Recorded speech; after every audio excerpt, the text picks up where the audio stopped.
Hello, welcome, ladies and gentlemen, to Worth a Damn Gaming. How is everyone doing? My name is Jake Starvik, your regular host of the show, and joining me, as usual, is my best, greatest pal, StreetRat Atlas. How you doing, bud? I'm doing well. It's a very long week of playing Final Fantasy. Yes, we shall get into that. But you've been having some audio issues from what I was hearing. Yes. So I've got audio, which I know it works on stream because I tested it out on Wednesday's stream and it comes through. I've set all the audio to be because I'm using Wavelink because it seemed to be the only way to really get the audio to work as I wanted it to. But I am now learning that it's not as simple, and I don't like Wavelink. That's fair. So for anyone wanting to know, well, that's the wrong page. No, we want desktop. That is apparently a Wavelink. So is it just a piece of software, or do you have it associated with some hardware as well? It technically does work with a software, or hardware, should I say. It works with a Elgato microphone as its native source, but because I'm using an external piece of software that's not as compatible, it just treats it as an external output or input. So I've got my Rode Video Mic 2 as my microphone. I don't want to change it. I love this microphone. It works immaculately as it is. It's a shotgun mic. That's all it needs to be. But I'm learning. So I can change the audio to my headphones so I can have direct control over that, or I can change how the stream hears me. I've got my games all set up in one particular audio output, and that I can customize individually. So if I do need to lower the volume, I don't use OBS to control that. I use Wavelink. I've set up my browser, so if I want to put on some license-free music in the background, I can just go onto a website, play that. But that's also where my soundboard is coming from. Through Wavelink. Correct. Yeah. So stream can hear my soundboard and that will come through. But I don't know how to get it to work so that you can also hear it. And I don't know how. And it's frustrating, and I should really look into that. Yeah, so it's all about setting up what the output is on the on Discord. So what it may be, so like I'll give you an example with mine, right? Because I use the Steel series for my audio, and I think it's got control over my microphone.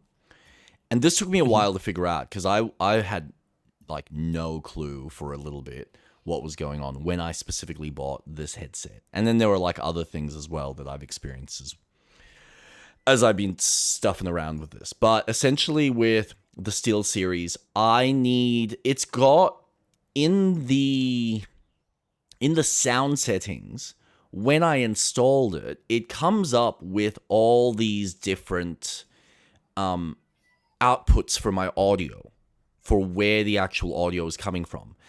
And what I was finding was only one of them was actually working so that I could hear, and everything else wasn't. And I couldn't figure out why. And it turns out what I needed to do was essentially set up the audio correctly on this piece of software so that it is in charge of where my input is coming from the mic itself, and where it's being output, which is the headset.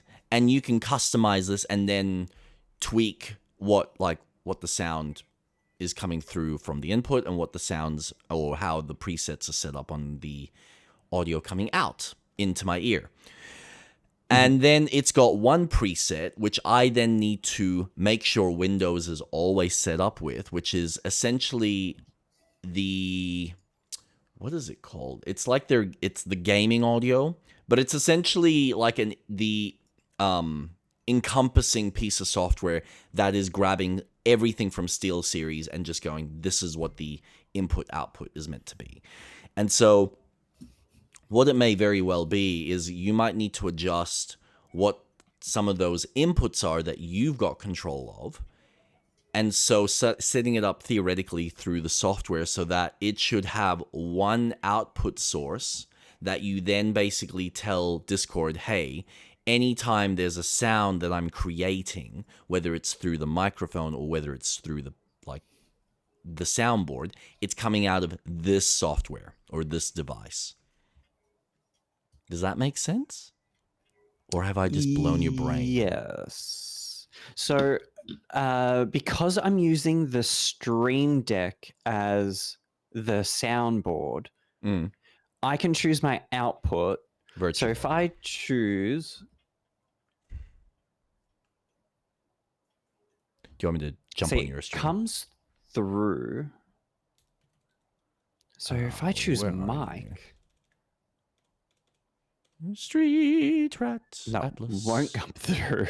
That's not the right People are just going to hear... That's not People the are right just going to... because I can do system. Because I can do system. She made those. I need to calm down.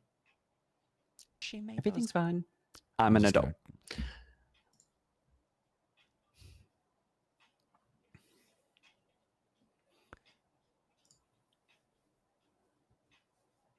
So what are you trying to do now?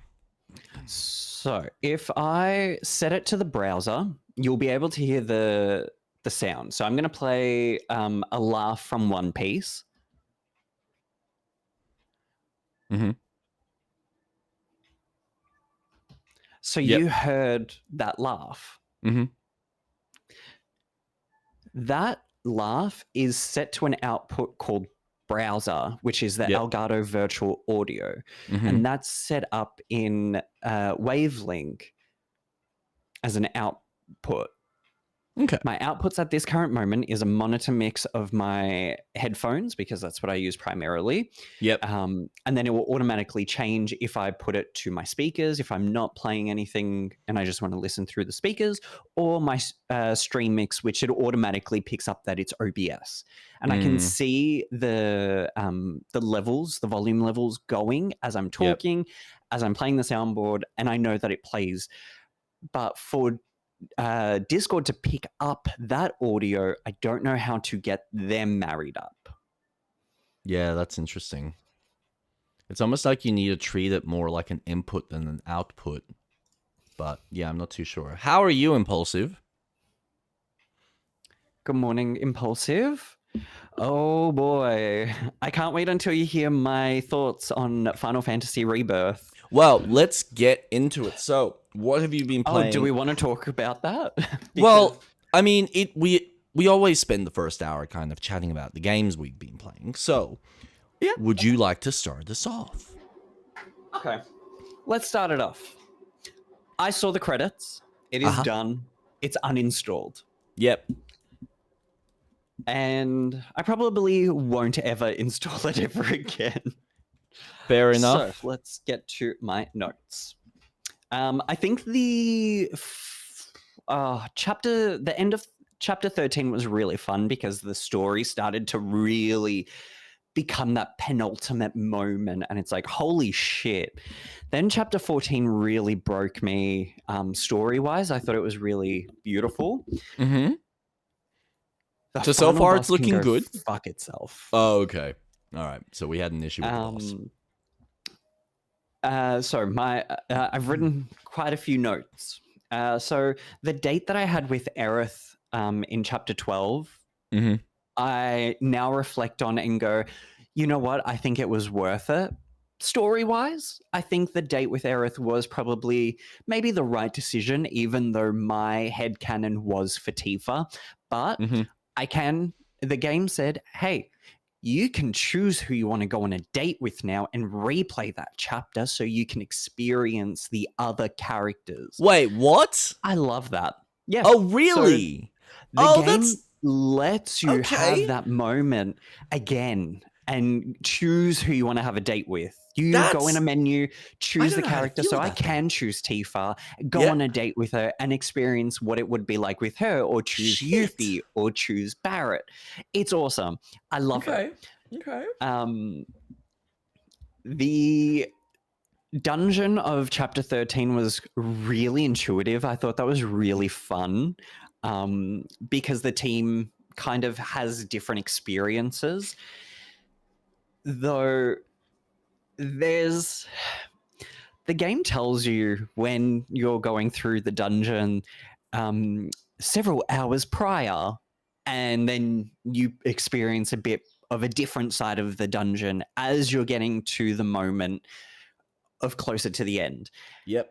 And it's weird because it's like, why is it a couple of hours before? The wording of it really took me away, because I went, okay, so I just finished the chapter. This huge moment happens. A character you see run from the very beginning gets to the team at the end quite quickly, and you're telling me it's several hours? That you kind of broke me there. So I've got a little design flaws with the cutscene. Yep. But I love the building of the Cetra, the Ancients, the whole Sephiroth storyline.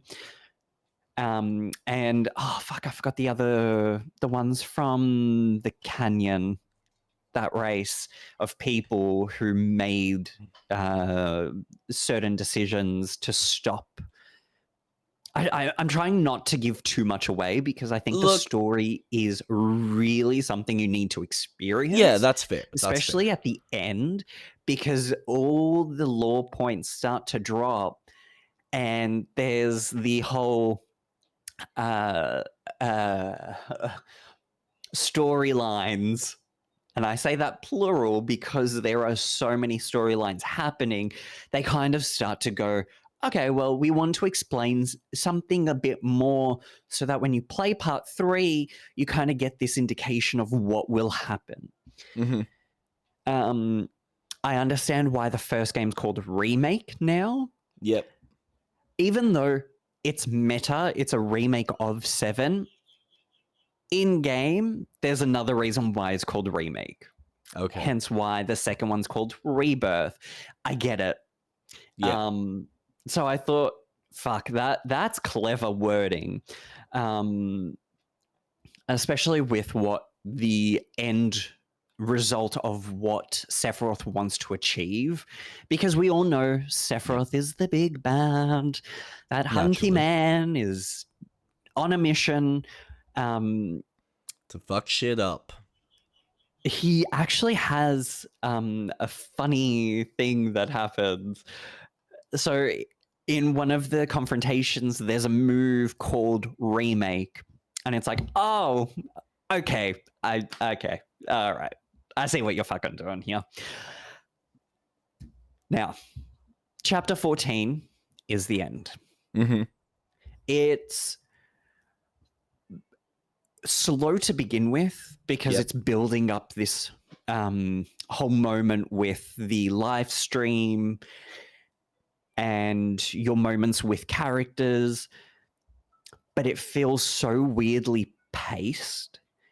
There's another storyline that's happening parallel to your ventures in Rebirth.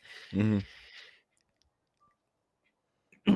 It's just weird. Christ, these yellow brick walls for climbing. The cutscene plays with a QTE and you get a success. Oh, okay, yes. I had to leave this really vague. There's the moment, and I'm going to call it the moment because I can't say much more depending on spoilers. Yeah. But I'm sure everyone knows, if you've played the 96, you fucking know the moment that I'm talking about. It's the moment, and it's a QTE. quick time event. And I felt I was successful. Cutscene plays. No, you're not successful. But then another cutscene happens, and it's like, oh, okay. So, what happened? What? There was a disconnect between what you achieved in the quick time event to what the parallel story cutscene happens. And it's like, okay, so is this going to be explained in the third one for me to go, right, so what I've done in this story, the second story that's happening is explaining what's happening. So I'm not 100% sure. I feel like I missed something. Okay. But the boss, they're fucking epic. It felt so Kingdom Hearts, different forms and all this cool stuff. It honestly felt, when I was playing it, I was like, oh, I'm playing Kingdom Hearts 1 when Ansem turned into a fucking ship and he had this cool fucking look to him, and this game just delivers. Like, you want fucking epic anime fights, you play Rebirth. Yeah. And Remake. Like, these games fucking deliver. Well, I mean, at the end of the day, they're Japanese and they're massively fucking inspired by all of that fucking jazz. So, incredible. Yeah, that's not really a surprise. Sephiroth at that moment managed to combine your world with a world where you fail the moment. That is why he laughs and taunts at you. But did he achieve the merging? Because it's still the two separate. Because you tell that character, hey, wake up, and they wake up. And that is the second storyline. So it's the remake world that is the remake world is the one where it's following, oh no, that moment does happen. But then the second storyline is, no, wake up. Oh, I'm awake now.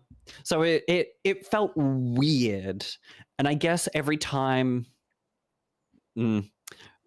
I don't want to say too much. The game really showcased... At the end of the day, did you enjoy the ending, or do you feel like there was some disconnect that kind of ruined it and soured your taste by the end? Sorry. Repeat what you said, because I just read what Impulsive was saying. Sorry. Do you feel, because obviously you're being subtle, so you don't want to ruin it. That's fine. Do you feel that the ending comes together nicely, that you're excited about the sequel, or do you feel that it leaves a sour taste and now you've got a level of concern? I'm looking forward to the third one. Yep. Because I think the story is going to focus more on Sephiroth, and I love his story. I think it's so awesome, and that whole plot twist gets revealed in the third part that I'm so excited to experience it. The wake up is all in Cloud's head. He is beyond fucked up. It follows the OG Cloud brain is toast. Is it though, Impulsive? Because we know it might not be in his head, because we've experienced other things, wink, wink, when they wake up and that character's like, just trust me, play along, we need to do this. Like, come on, let's get out of this house. Let's head to my favorite place and go to the church. That's going to be the interesting question. Like, I haven't played this game, so I have no context. But is everything new that they're showing you actually him talking to some other spirit, or is it actually still in his head? Who's to say? I'm assuming that's kind of the game kind of introduces a whole different story to you. Yes. Hence why a prominent character is on the cover with Cloud and Sephiroth. So I feel that they are introducing this is what's happening parallel to you, Cloud, and the team going throughout the world of I forget what the world's called, but Earth, I guess, and going to the different Midgar. regions. And Isn't that just no, Midgar? Midgar's the city. E7 world. I thought it was called Midgar, but you're probably right. Referred to as the planet. Gaia, named and later named Gaia. Okay. So the planet, as you're exploring, that storyline is happening, but there's obviously story beats that go, okay, now we're going to look at this story. And it's like, well, this character is experiencing something, and there's two characters that are not awake. And then all of a sudden in chapter 14, it's in reverse. And it's now the opposite. And it's like, oh, okay.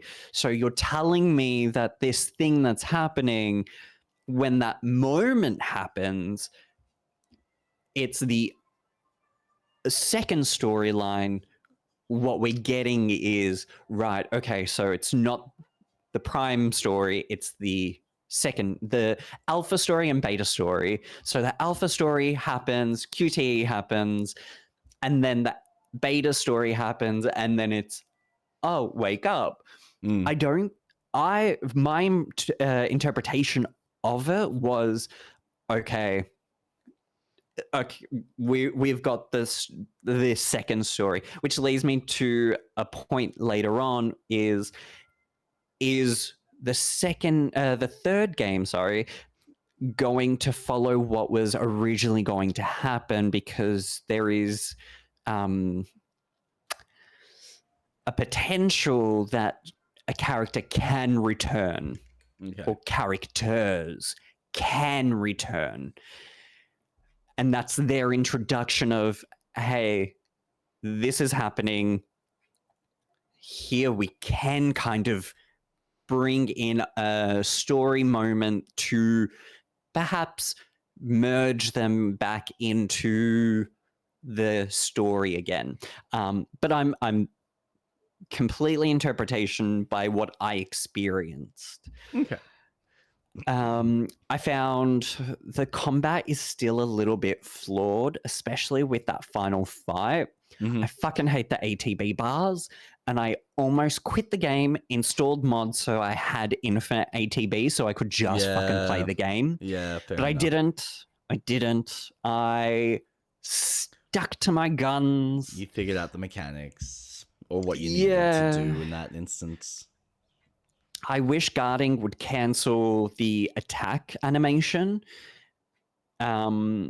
because then the game just plays so slower. Now,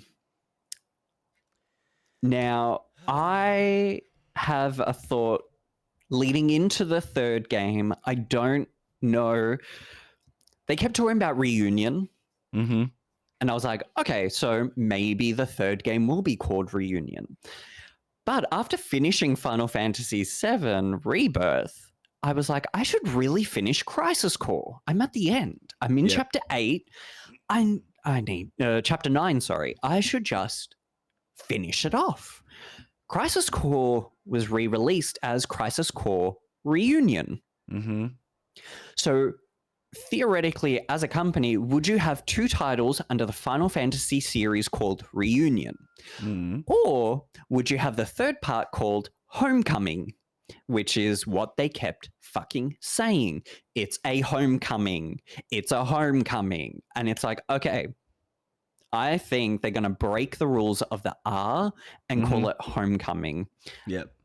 Or it will be just called Reunion. I think that they're going to reveal the game this year, and I think soonish, maybe winter, our time, Australia, and the game will release next year. I also remembered because part of the chapter 13 of Rebirth, each character has a moment of reflection, so to speak. Well, no, not so to speak. It happens. They have a moment of reflection of their past and these really big moments in their lives that really defined who they are for the purpose of their hero journey. When you play the remake, please play Yuffie's DLC. Yeah, I mean, this is one of the reasons why if I do play it, I want to start again and have that DLC available. That way I can just play through all of it and not feel like I'm missing out on anything. Because I realize they are doing their best to try and keep everything in its... They're just trying to make sure that everything's there and it's all complete, which I'm glad, because it means that you then have this congruent, consistent story with a proper beginning, middle, and an end. You have like these interstitials, but it doesn't feel like they're trying to do the Kingdom Hearts thing of, hey, here's like this other interstitial game, and here's this other side tangent thing, and here's something else that's just off the beaten cuff, as opposed to just give me the fucking main story, guys. Put all the characters in there. Let me play with them at whatever points that they are required to play with, and just have this coherent story from start to finish. If you want to Game of Thrones it and have me looking at other factions or other characters at certain points because it's relevant to the grander scope of the world, that's fine. But I still want it to be consistent, not, oh, now we're going to, jump back like 500 years and do like these weird prequels and sequels and side tangents and everything else. It is not relevant to this arc. I will say, Crisis Core, 100% experience, because it gives so much context to a lot of things pre cloud, so to speak. Yeah. Well, I mean, at the end of the day, it was always designed as a expansion or an extension of the initial story anyway. Like that story existed in 7. It was just expanded upon. So, yeah, obviously I don't see, like, that isn't an issue for me, because that's essentially, hey, remember that part of the story that we had already in the base game? We've just given it a little bit more meat. So it feels like you're actually getting to really sink into these characters in this particular period of the story. So yeah, contextually, I'm fine with that. But and it's a solid game. Yeah. It's so straightforward. Everything I've heard. It's one of my favorite games up there with Final Fantasy 12. Yep. It's so well condensed, and for a PSP game to be put on, because I remember I had my PSP game of PC back in the day. Yep. Just because I got into it too late and it just wasn't available. So I always wanted to play the game from start to finish. And now I'm experiencing that whole, okay, I'm going to finish it. I think it was either today or today. I'm standing outside the fight with the boss, and the message is, do you want to go in and fight the boss? And it's like, oh, actually, no, let me do a couple of missions before I do, just to level up, because I think I'm level 42. I want to get a couple of more materia, maybe level up a bit before I face off and do it. And because I know the story of the OG7, I have full context. I don't think it's taken away my knowledge of playing the remake or Rebirth. And I get that people say, don't play Crisis Core before part 3 because you'll find everything out. And it's like, yes and no. You do, but you don't. Mm. In a way, I mean, if you put two and two together, then it's a really nice, neat bow Yep. of a story. But there's so many twists and turns to come. Not to mention, there's characters that introduced. There's nothing about them in Rebirth. So when you play the whole of Remake, there are characters that you will meet in Yuffie's DLC. They're not in Rebirth at all, except for a cutscene. Mm. Because her moment of reflection is the DLC story. Yep. So I think they're going to rewrite Advent Children. I know this is a harebrained theory of mine. They're either going to include a epilogue chapter to the final game or DLC. I don't care. Either one that might actually explore these other characters because of their similarities to Sephiroth. So I think we will get a new version of Advent Children as we're telling the story. This is it. And it's probably going to be a 10 to 12 hour story. Just a theory, because of there's so many things that I felt were left hanging, that there's so much to fill in the third game, which I think is going to be pretty beefy. Yeah, But how are they going to include this particular character who's so fucking intense into it? From memory, this is one of those things, because I remember watching Advent Children after playing the game. So when I finally got around and played the original in its entirety, and I got to the end, I went, oh, this is meant to be this obscure ending that's meant to kind of set up the fact that everything's kind of been fixed, but it does mean that a lot of people probably suffered, and the world has kind of rebirthed itself, or it's been given the opportunity to repair itself from all the destruction that society has taken from Gaia.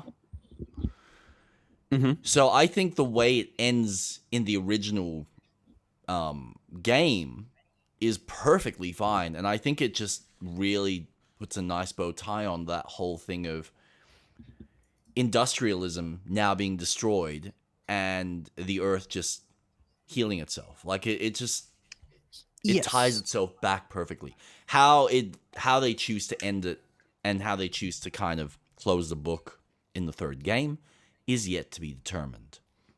But I don't know. I always looked at Advent Children as it was a nice marketing beat for them to go, let's see how much more we can pull from these characters in this franchise. But I never looked at it as it's an important piece of lore. It is a story that goes, hey, look at your favorite characters after the events of their journey. This is where they are now.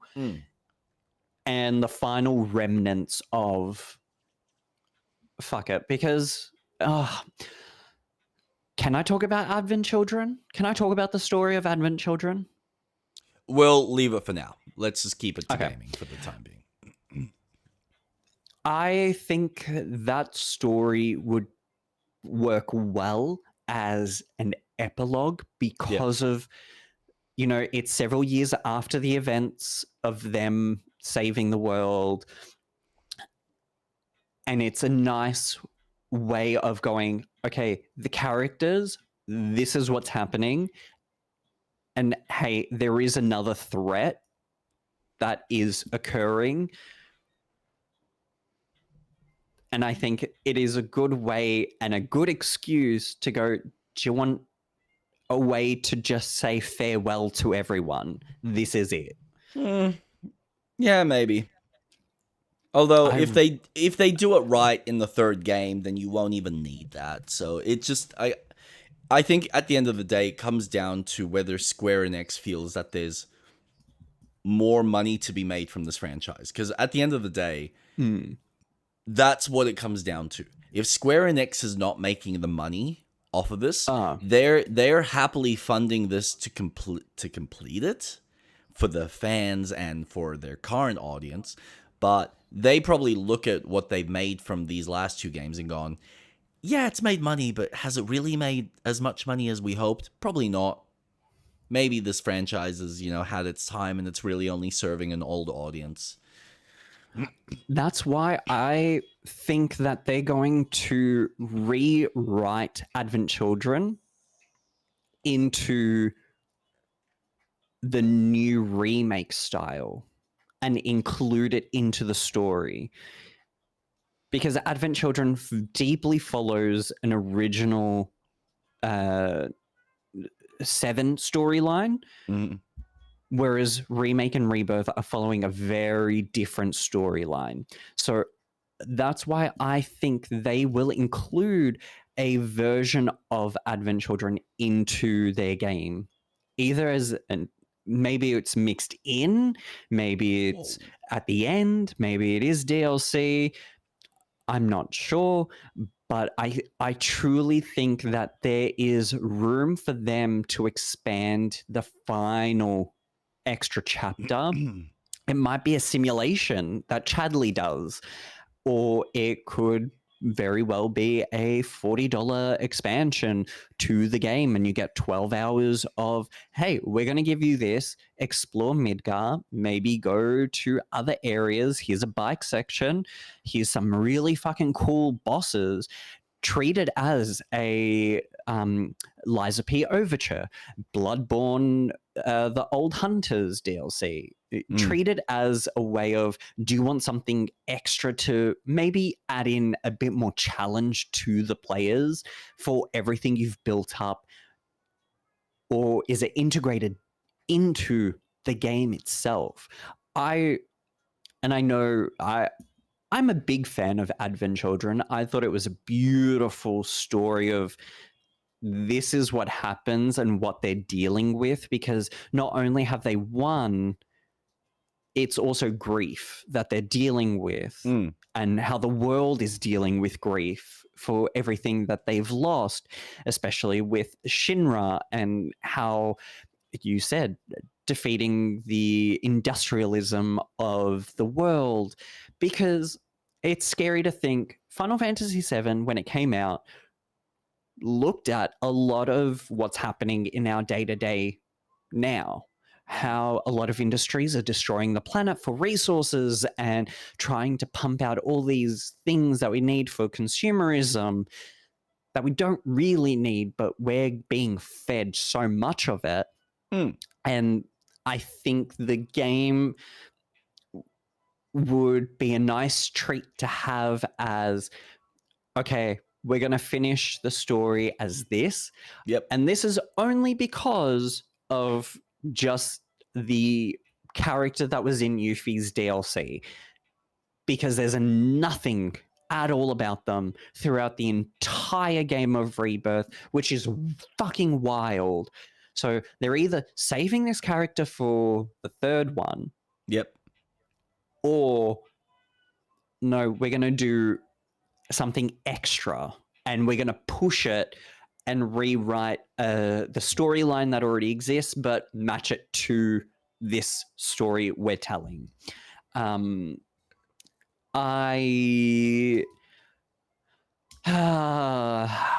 final boss, and I'm talking final boss, can go fuck itself. It took me at least close to 50 tries. Oh. And I even Googled just to see, how do I do this? And everyone's like, you just go for it. Literally, the game is telling you, you put your all into this fight.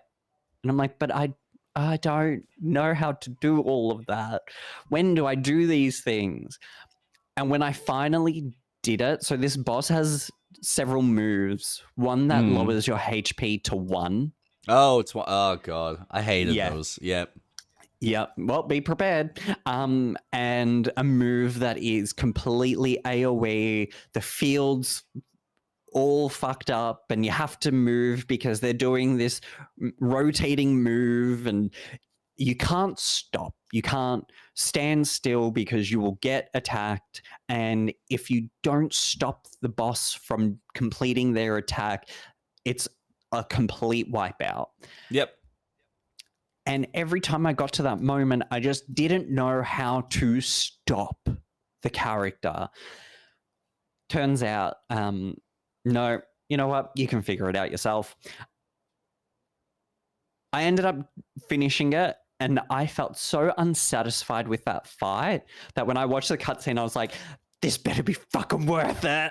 Was it? And it was. The cutscene was one of the most beautiful cutscenes developed, and I'm not gonna lie, I did have a bit of a cry because it was really, really good. It was really good. But fuck the final boss. Yeah. They can go fuck themselves. And I'm glad I'm done with it because I won't install it. If I install it, it would be to just do story mode, and I'll install mods so I have unlimited ATB and just play purely focusing on the characters and maybe playing around differently because there are choices and I've missed missions and how to optimize the perfect mission outcome because there's certain things that you say to get benefits and bullshit like that. Turns out I can't do all the side missions before the ending. Well, I can, but the final side mission is very much designed for end game. In game, yeah, okay. So they, all right. Typical Square Enix kind of, or like a lot of these Japanese games that go, yeah, we're gonna give you majority of the content, and then there's gonna be something on the side that we kind of want you to do majority of the game before you tackle that. Yep. But as mixed as I am feeling about my end experience, it was fucking solid. They delivered such a great game. It really pushes so much of the direction of their mechanics. Even though I don't really like it, I much prefer the Kingdom Hearts real time. I want that mix of, okay, I want to cast magic, give me a magic bar, give me a HP bar, let me just attack and do my moves. If I need to press triangle to do an attack, so be it. I love the combat in Kingdom Hearts 3, and I think that's what I want. But it's good. I enjoyed it.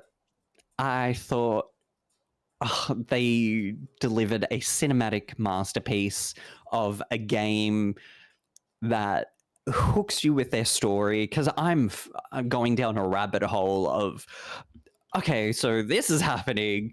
And in my notes, I'm like, okay, well, you know, there's multiple storylines that are happening. So, okay, so the third one has to explore this, and me talking about Avon children. Okay, so, you know, this is unexplained. So there has to be a reason why this character was shown up again, but they weren't in the game. So I'm going crazy. And I love that, because that was me when I played Final Fantasy 12. When I play Kingdom Hearts, I'm going down this emotional roller coaster of, holy shit, what is all of this? Fucking feed it to me. Absolutely. So I think they absolutely delivered, and it's such a beautiful game. So fucking beautiful. The emotions that you have between the characters, and how I think what really hit me a lot was the moments of reflection. Yep. And I think I took them for granted when I was experiencing them. And when I reflected back on it once I finished the game, I was like, fuck, these characters have so much history that they talk about, and you experience some of it. But when you experience it firsthand, fuck me. Holy shit. It is beautiful. The trauma, the love, the depression, sadness, loss, grieving.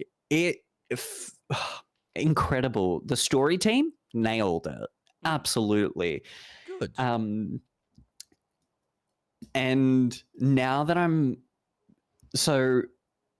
because I finished that as the game that I'm playing in my own personal time, and I'm going through Crisis Core, there's a play that one of the villains loves called Loveless, and it is an apparent theme throughout the entire Final Fantasy VII story.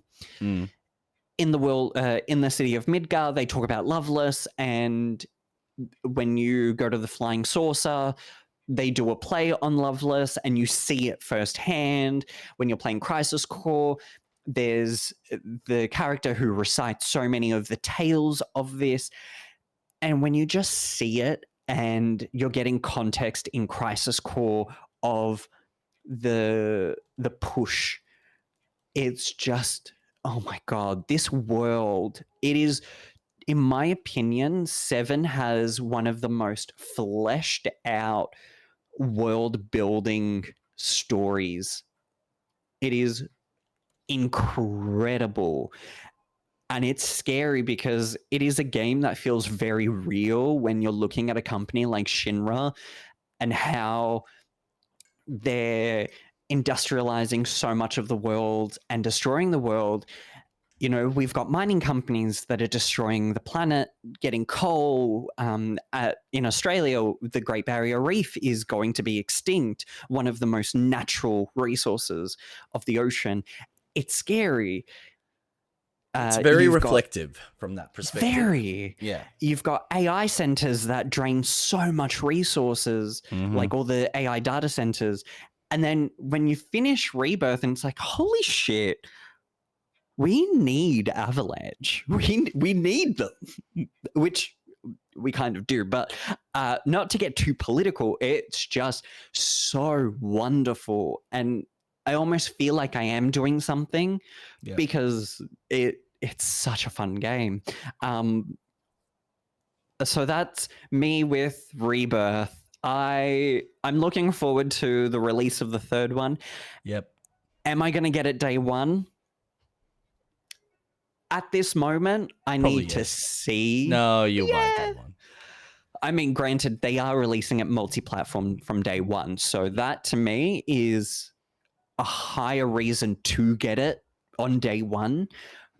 But I want to see the marketing of it. I want to see the trailers. I want to see what I'm in store for.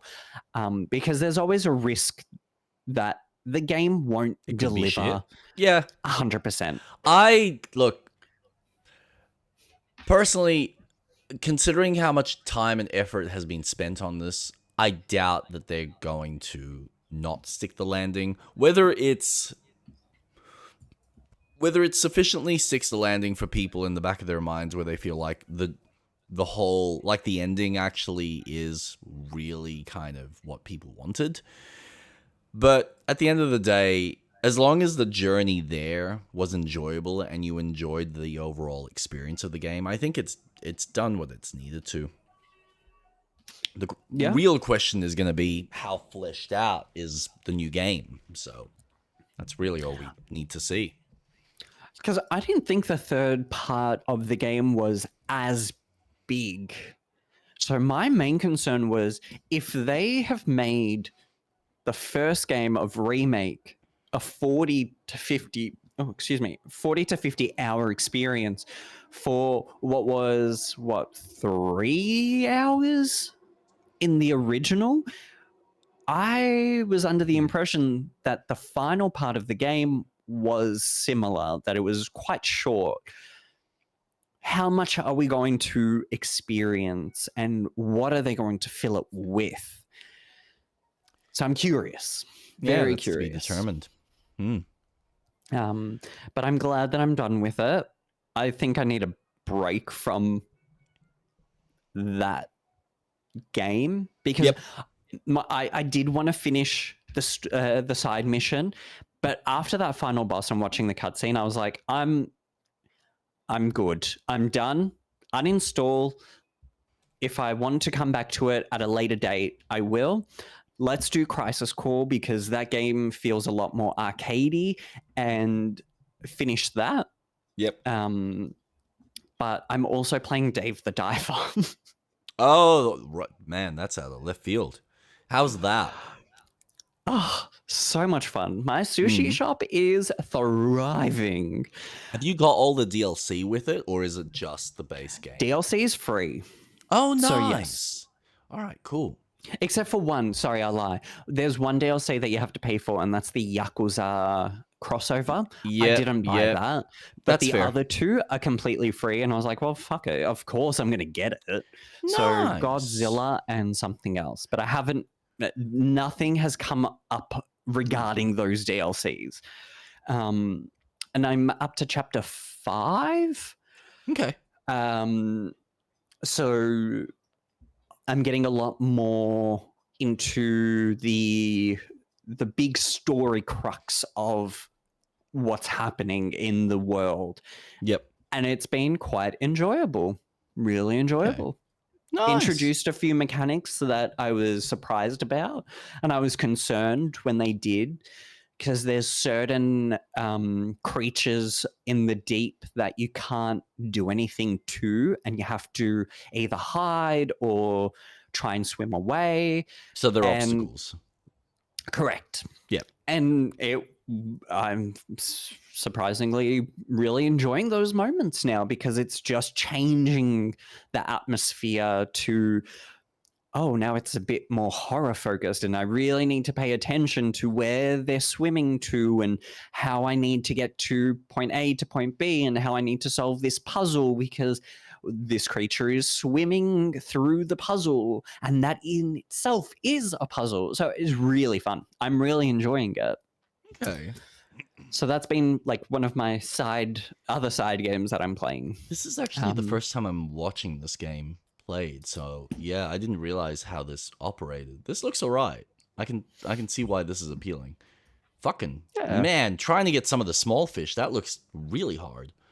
But I feel like they give you better and other tools to make it a bit easier to catch multiple or more than one, theoretically. Yeah. Surprisingly, small fish are good to catch.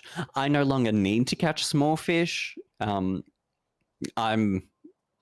in an area that I can just rely on other things to either harpoon or catch or do to keep my sushi store running. And the whole time mechanic is awesome. So it's broken up in 3 parts. You've got a morning, an afternoon, and nighttime. Nighttime is for the sushi shop. So the restaurant opens, and then you get into okay, now you need to do the management side of things. So what dishes are you going to be serving? Do you have staff to help you? Right. But the morning, once you go in the ocean, there's no time limit. It's when you go into the ocean. So morning, you go into the ocean. How I play it is do story stuff for the morning until the game's like, okay, come back to us tomorrow and we can sort this out. And it's like, okay, perfect. Do I want to then spend time catching fish, or do I spend the afternoon just grinding for fish and then the nighttime? But the game then goes... So you've kind of got like 2 points of fishing, which you can either prioritize missions or fishing or both. And then the nighttime is just strictly the restaurant stuff.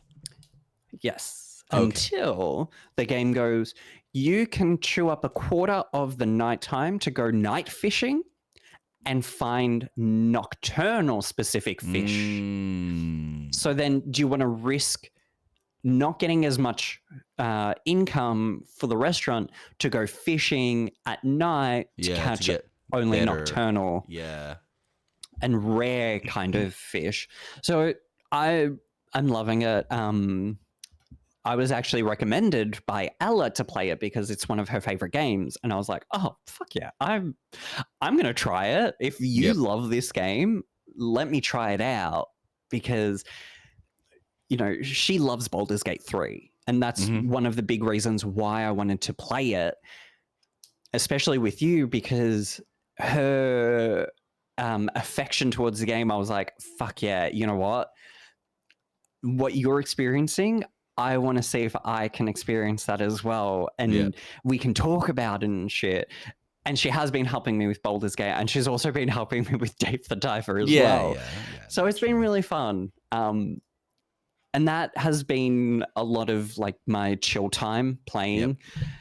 But I've also been playing Lies of P, which, oh boy, I can't wait to talk to you about.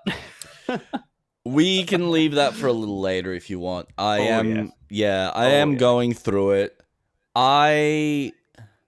Look, I don't need to repeat this. I think the game is hard for the sake of hard. I've had this discussion in quite some depth and detail, even with Jason, where I think just from my sensibilities, it is harder than it needs to be for a first-time playthrough. And I know that the developers did put easier difficulties, but because they don't consider that their normal playthrough, quote unquote, I do look at that as the equivalent of playing a game on easy and then literally story mode, where it's like, hey, babies first, hold your hand.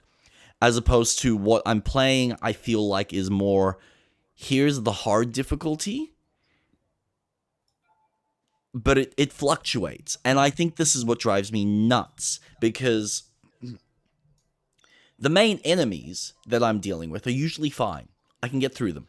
Then you get to the boss, and it just feels like I'm having to bash my, and I've said this hundreds of times, bash my head against the wall to try and figure out what the exact timing the game needs me to master in order to not get hit and do enough damage quick enough, or survive the, what was the word you used? The endurance match against them. That I just kind of go, yeah, I don't. And this is like, I think it's one of the reasons why I don't necessarily click with a game like Monster Hunter. But I will say Monster Hunter probably does a better job of highlighting to you via the animation that, hey, this monster is now getting tired, he's starting to get fatigued, you're probably close to killing him. But at a certain point, I want to play the game to have fun, not feel like I'm having to spend an hour trying to defeat one enemy to then go, oh, well, he's killed me, now I gotta do the whole hunt again. Because that's how much health the fucker has, and I need to make sure that I'm using all my tools and using all my... And again, there's a time and place for that. I'm sure that's the kind of game that people that play Monster Hunter enjoy. When this is so story-driven, I want to enjoy the story. And I'm invested in the story, and I feel like it goes story, story, story. Now we're going to really punish you and make sure that you've learnt all of these mechanics, but you've learnt them precisely and perfectly. And when I get someone like Jason that says, oh, but if you just look at the other animations, it's pretty much the same timings. Yes and no, because you're still having to learn that series of animations for that specific boss in whatever order of attacks that he chooses to throw at you, and you need to be ready. And I'm not disputing that the developers haven't given that they have provided sufficient time for the bosses for you to heal during boss battles. So all of that's fine. I got no issues with how they balance that, because I know that FromSoft games tend to be a little bit more relentless. Like, you need to find an opportunity, and sometimes it's not very evident. Whereas, I must admit, Lies of P does a better job of giving you those moments to breathe and to either heal yourself or repair your sword. So it works in that aspect. But then when the onslaught of attacks come, you're just like, man, I'm pressing the block button, but it's not countering or it's not blocking half the time. And then I'm just taking the hits. Something I listened to recently, a guy basically said, oh, you need to make sure that you're holding the block. It's almost like you're pressing through the attack. And I just go, yeah, but if you just open up the attacks, it wouldn't matter. Because the attacks happen so quick, you want to be able to just tap it. You don't want to be sitting there holding and then letting go and holding it again. I don't know. Personal criticisms aside, it's a good game. I would recommend anyone that wants to enjoy the story, try it, play it. But if you do, play it on an easier difficulty so you can actually enjoy the story and not be struggling with the so-called normal difficulty that the developers feel is perfectly balanced. And yeah, I'm sure for a lot of people who enjoy that level of challenge and that level of pushback, that's great. I don't look at that and go, that's a base difficulty. I'm going to be honest. I said, fuck it. Mm-hmm. I am now playing on the medium difficulty, whatever it is, because I've reached the point where I've gone, I want this game done. Yeah. So if I need to lower the difficulty, so be it. Yeah. So I've done from I'm where getting I to that last point as well. was. So I did Maricona in 3 tries. The first try, I left it as the hardest difficulty. Yep. Just so I could be like, oh, what's she like? And I did all right. Mm-hmm. Then I dropped the difficulty to medium. Yep. And I used the summon because it's a great fucking tool. Yep. She killed me. And then third try, demolished. And I was like, you know what? I'm glad that I didn't have to spend so much time on this boss because I think I would have reached a point where I was like, I'm not going to play this. And you're right. I'm really digging the story that I'm now up to the Overseer. Yep. And I'm going to continue. Oh, the bull chick, whatever her name was, Veronique. I tried her on medium and I'm like, I just can't. So I dropped her down to easy and I killed her. And I was like, yeah, cool. Next. I'm just now going through the game. Don't get me wrong. There's still a bit of challenge. A bit. Like it's not going to kill me. I've still got to be strategic, but I want to just go, right, I've done Lies of P. I know what's to come. Give me the second game. Yep. Like I'm all for the story. I love this whole DLC storyline and what it's going through, especially with where I'm at in the base game. Yep. I'm getting so much context of, oh, right. So this and this is why this and this is happening. And this is happening because of this. How it all attacks. Fucking like how awesome. It all fits into itself and yes. Absolutely. And I think that they've made a really interesting... It's almost as if they went, okay, what does From Software do in their storytelling? Because a lot of their stories are time-related. Yes. There will be pockets in time, especially with the fight with Gale. That is in the future. That is awesome because then you've got the glacial one. Fuck, what's that one? Not the Ring City. Oh, I know what you're talking about. That one is in the past. Painting, the something in the painting. That one's set in the past. So I can appreciate that this studio is going, this is what people really like.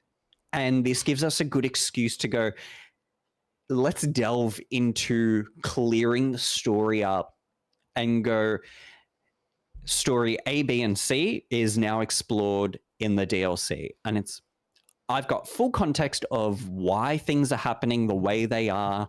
I get why there's a character that's going and doing what they're doing. Like it makes sense, and I love that. And I like that I waited for the DLC to experience it.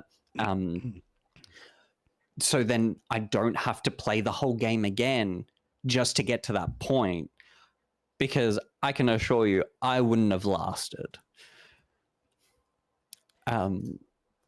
I think it comes down to so this was one of the things that Jason brought up from a philosophical perspective, as far as like, because he was wondering, why are you getting so frustrated when you know it's meant to take you time to learn it? And I go, because for me, it's meant to be fun. It's a game. I don't want to sit here and master this. I find it more stimulating if I'm going to spend hours upon hours upon hours mastering a skill. Let it be something of value, like piano or guitar or drawing or editing, whatever it may be, right? And he brought up the point, how is playing a game any different than you playing the guitar? And it did bring up he brought up an interesting point philosophically, because, I mean, at the end of the day, both can be treated as, like, it's just entertainment, and it's just a hobby. If I choose to make a career out of guitar, then yeah, okay, I work it so that I make a living out of it. Kind of what we're trying to do here with gaming. But at the same time, we're not trying to be... we're not competing for how fast we can play this game or how perfectly we can play it. Like, we're not trying to play the game on an elite level. We're just wanting to play it to enjoy it and talk about and discuss the good, the bad, the mechanics, the story, all of that. So it just comes down to, well, what do you want out of the game? And at the end of the day, the game has been developed for a very specific sect of people that want that high level of challenge. And I get that, and I'm all for that.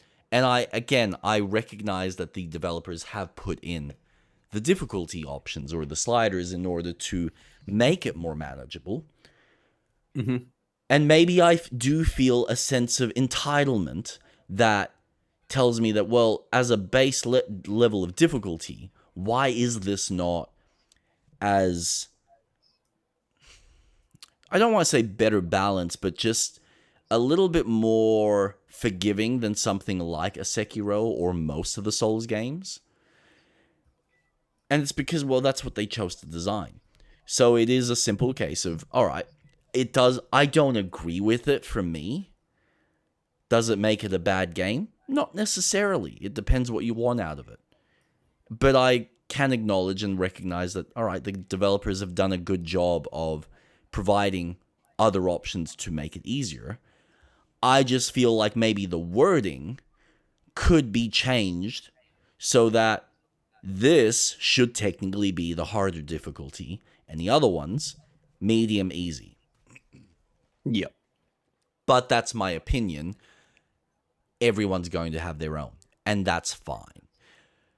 So, at the end of the day, what kind of a gamer are you? Do you want to play a single game, and do you like the process of mastering? Like, Impulsive is the kind of person that he has played through a Neo game or a lot of the Team Ninja games multiple times, because he wants to experience the higher levels of challenge. He wants to experience the newer boss battle, or the like, what are they called?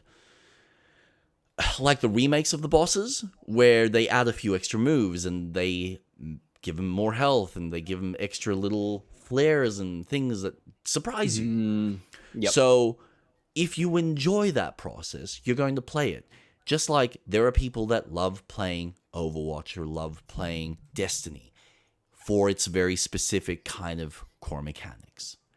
Do I agree with it? No. Does it fit my sensibilities? No. That doesn't mean the game can't exist, because guess what? There are different people with different types of interests. And that's okay. That's fine. it's just sad because I do like the story, and I go, well, fuck, the difficulty is harder than what I like it to be, and I am pushing myself because I want to beat it at this difficulty because I don't want to walk away with the same regretful feeling that I technically had with Elden Ring, even though Jason turns around and says, "Oh no, you need to use a mimic. That game is designed for the mimic." And I go, "Yeah, but why? It shouldn't No, have to be. It should it's be an not. extra tool." I disagree with that sentiment. 100% disagree. Like, I get it. The mimic is a great tool, but it should be Hmm. just that. Just like any of, like, why are the other summons less important than the mimic? And I get that the mimic is a reflection of your player, so you can customize the mimic how you dress yourself, create the mimic, and now you can then change your outfit, and then you've got the mimic playing one style and you playing a different. And I think that's great. That's a cool way to mechanically play the game. But it is unfortunate that the game almost does create an easy win scenario once you do unlock it, if you do unlock it, if you do find it. But I don't feel like the game is designed around it. Like, that's why No. they have all the other tools. That's why they've implemented all the other options, so that you can choose to use anything or everything at your disposal. And if nothing works for a boss, then I feel like you clearly haven't designed the boss to work around the tools that you've got.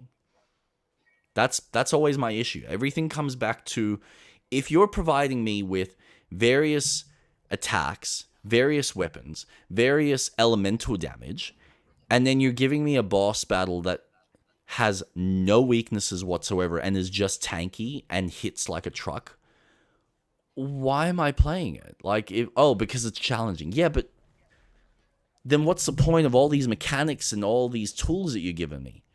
Are they just there for show? Because if they are, then fuck it. Like, okay, you've clearly designed the game just to be difficult for the sake of difficult.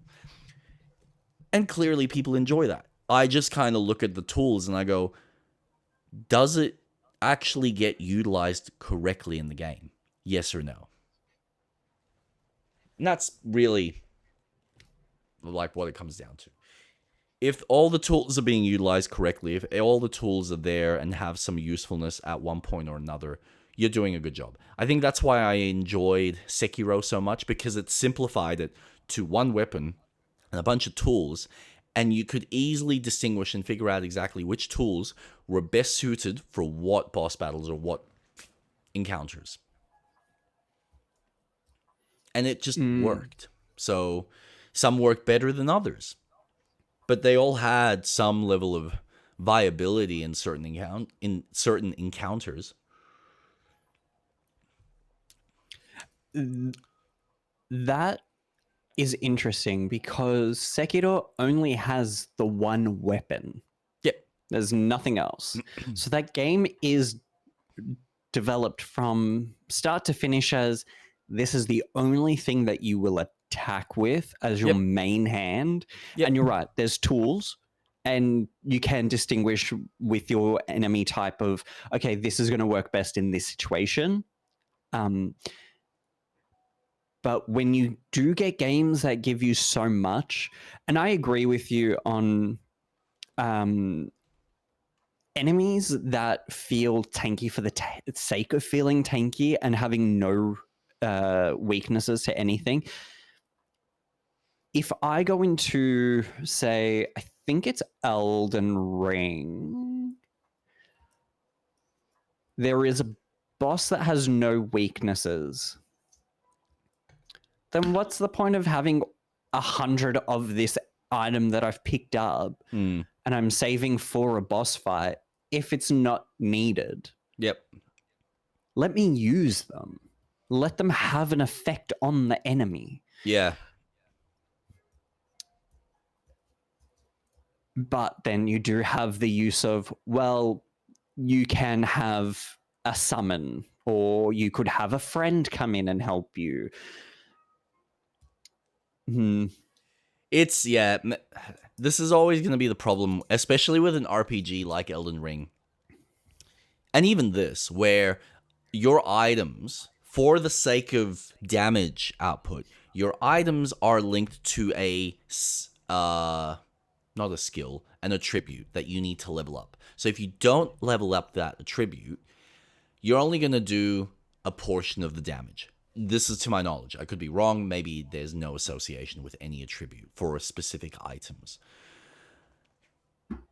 And I know that tends to be done so that you can easily balance the item's damage output, because otherwise, if they just have a single value, then eventually that item becomes useless for the end game, because the enemies now have a higher health pool, unless you have a better version of that item. But that's not the case with a lot of these FromSoft games.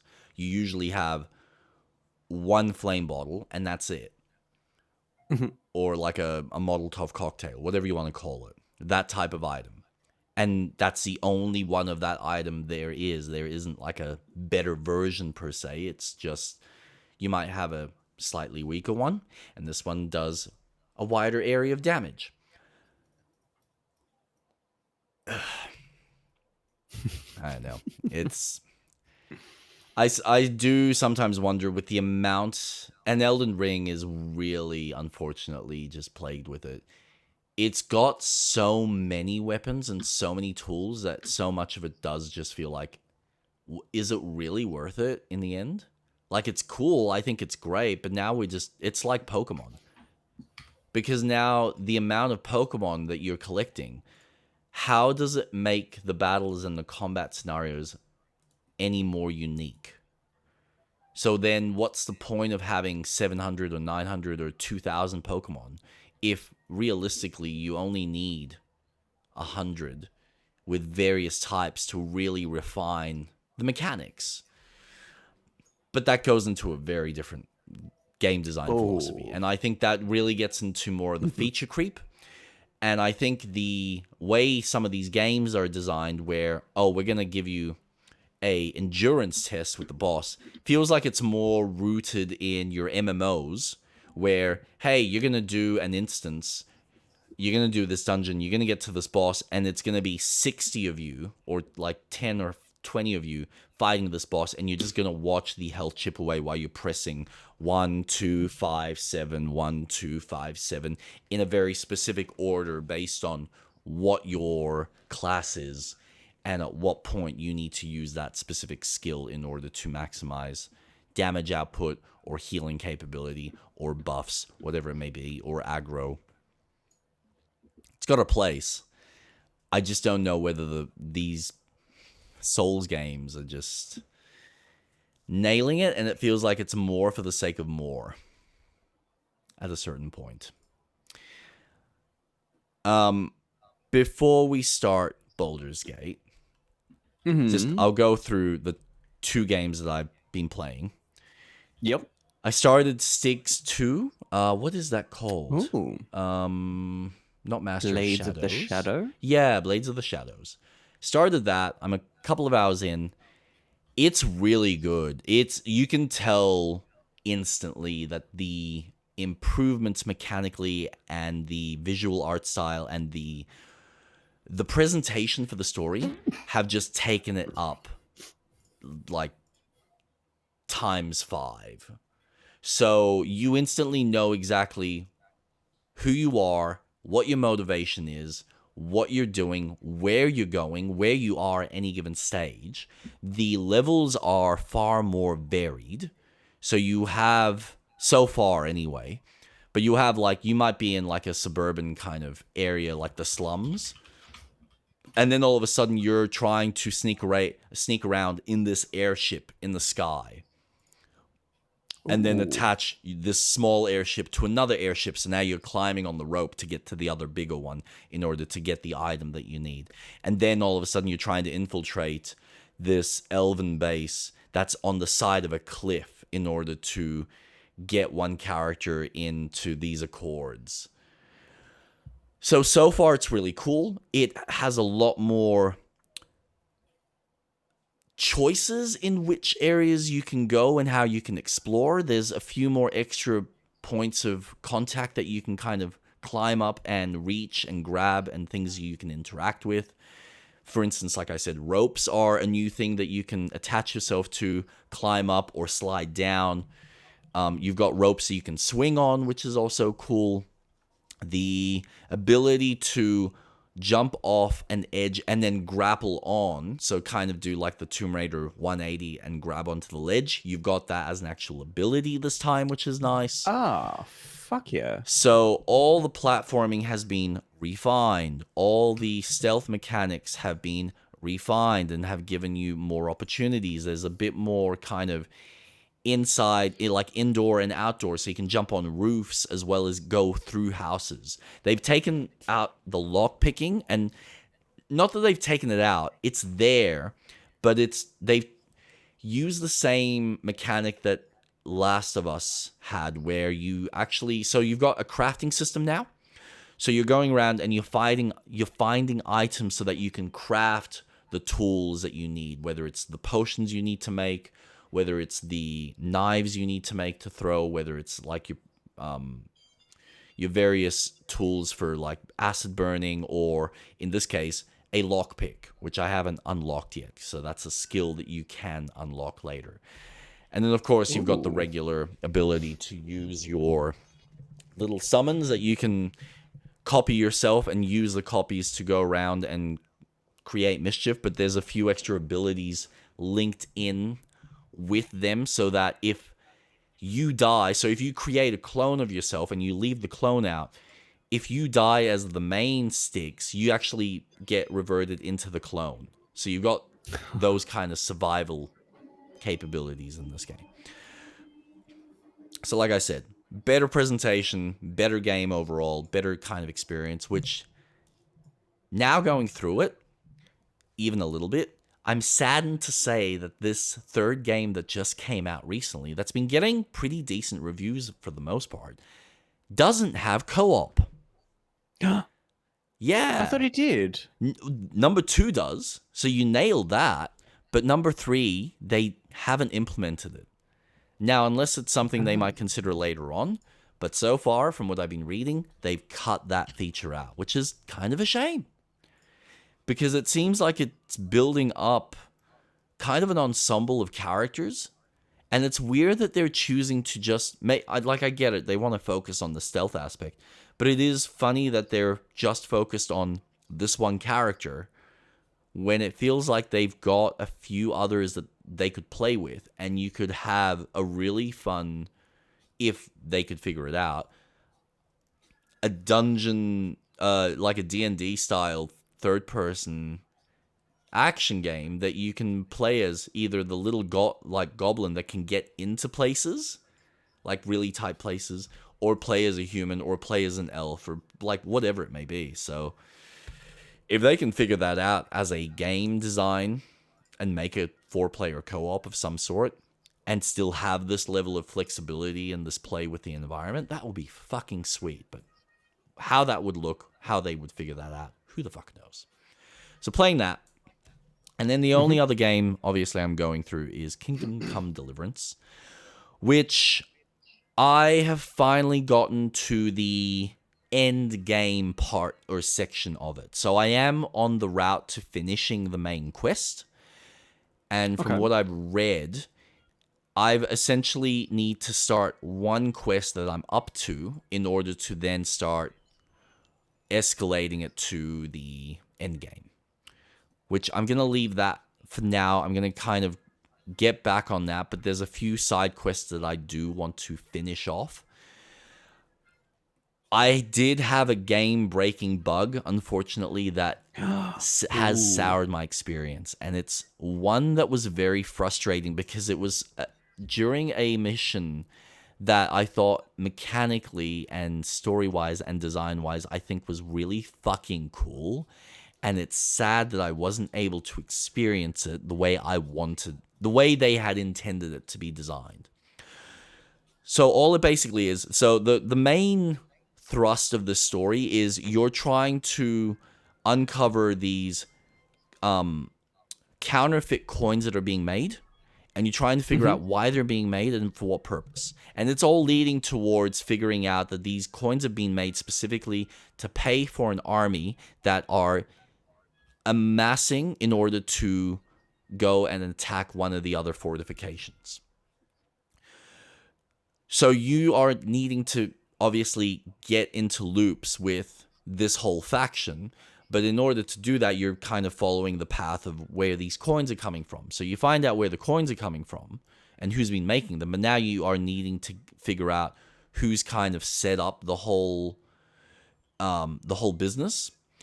And you get in contact with a couple of the goons that are part of this whole organization, but they essentially tell you, all right, we'll let you join, but we need you to take out a guy who is hiding in a monastery. So we need you to get in there, kill him. We don't care how you do it. You just need to kill him and take one of his special dice or die that he's got.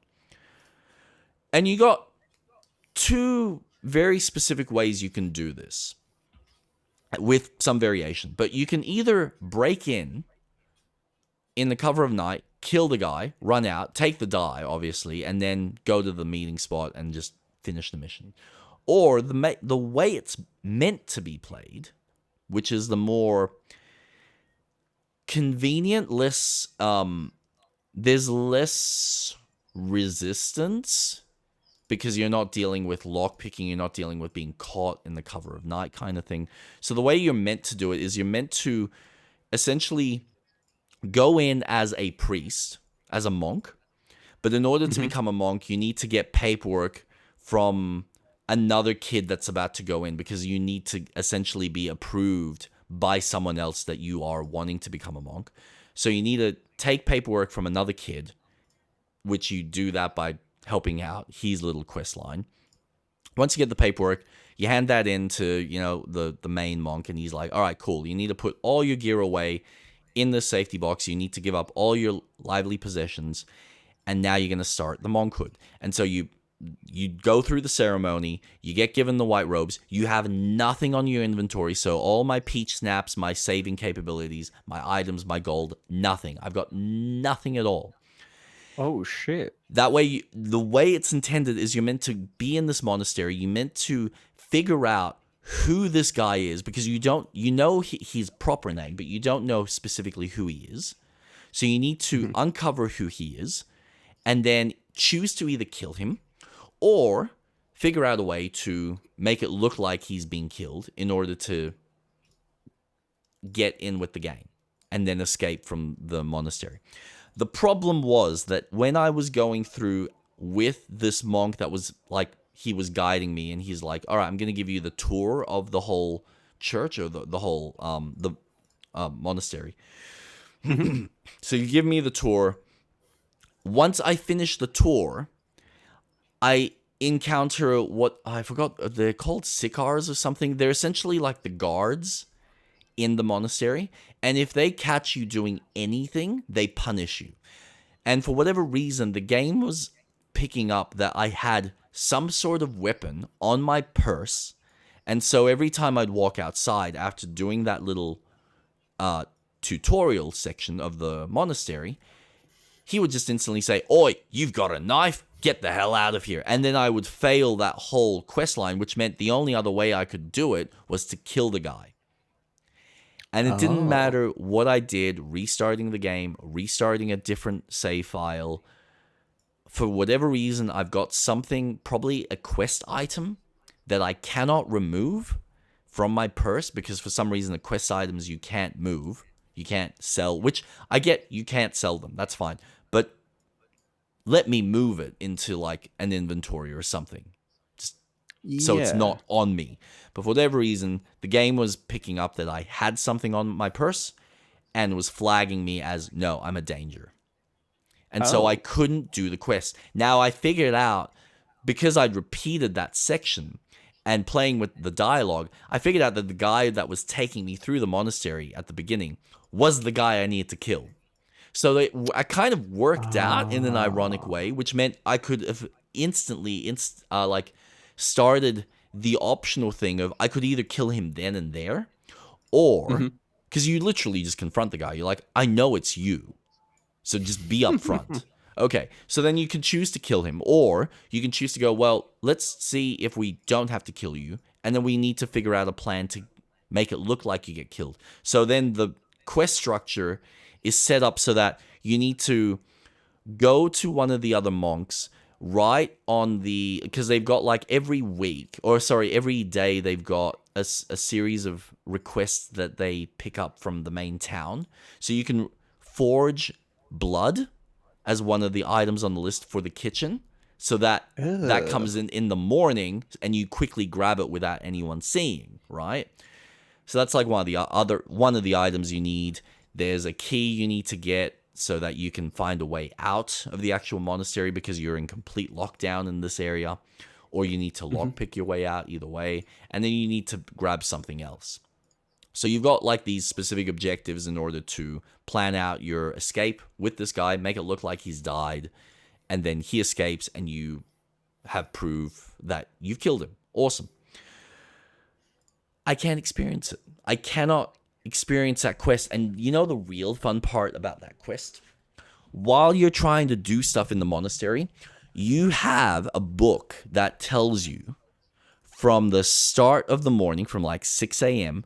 till whatever time at night, what they have on schedule, because you need to follow that schedule like your life depends on it, because if you don't, you get punished.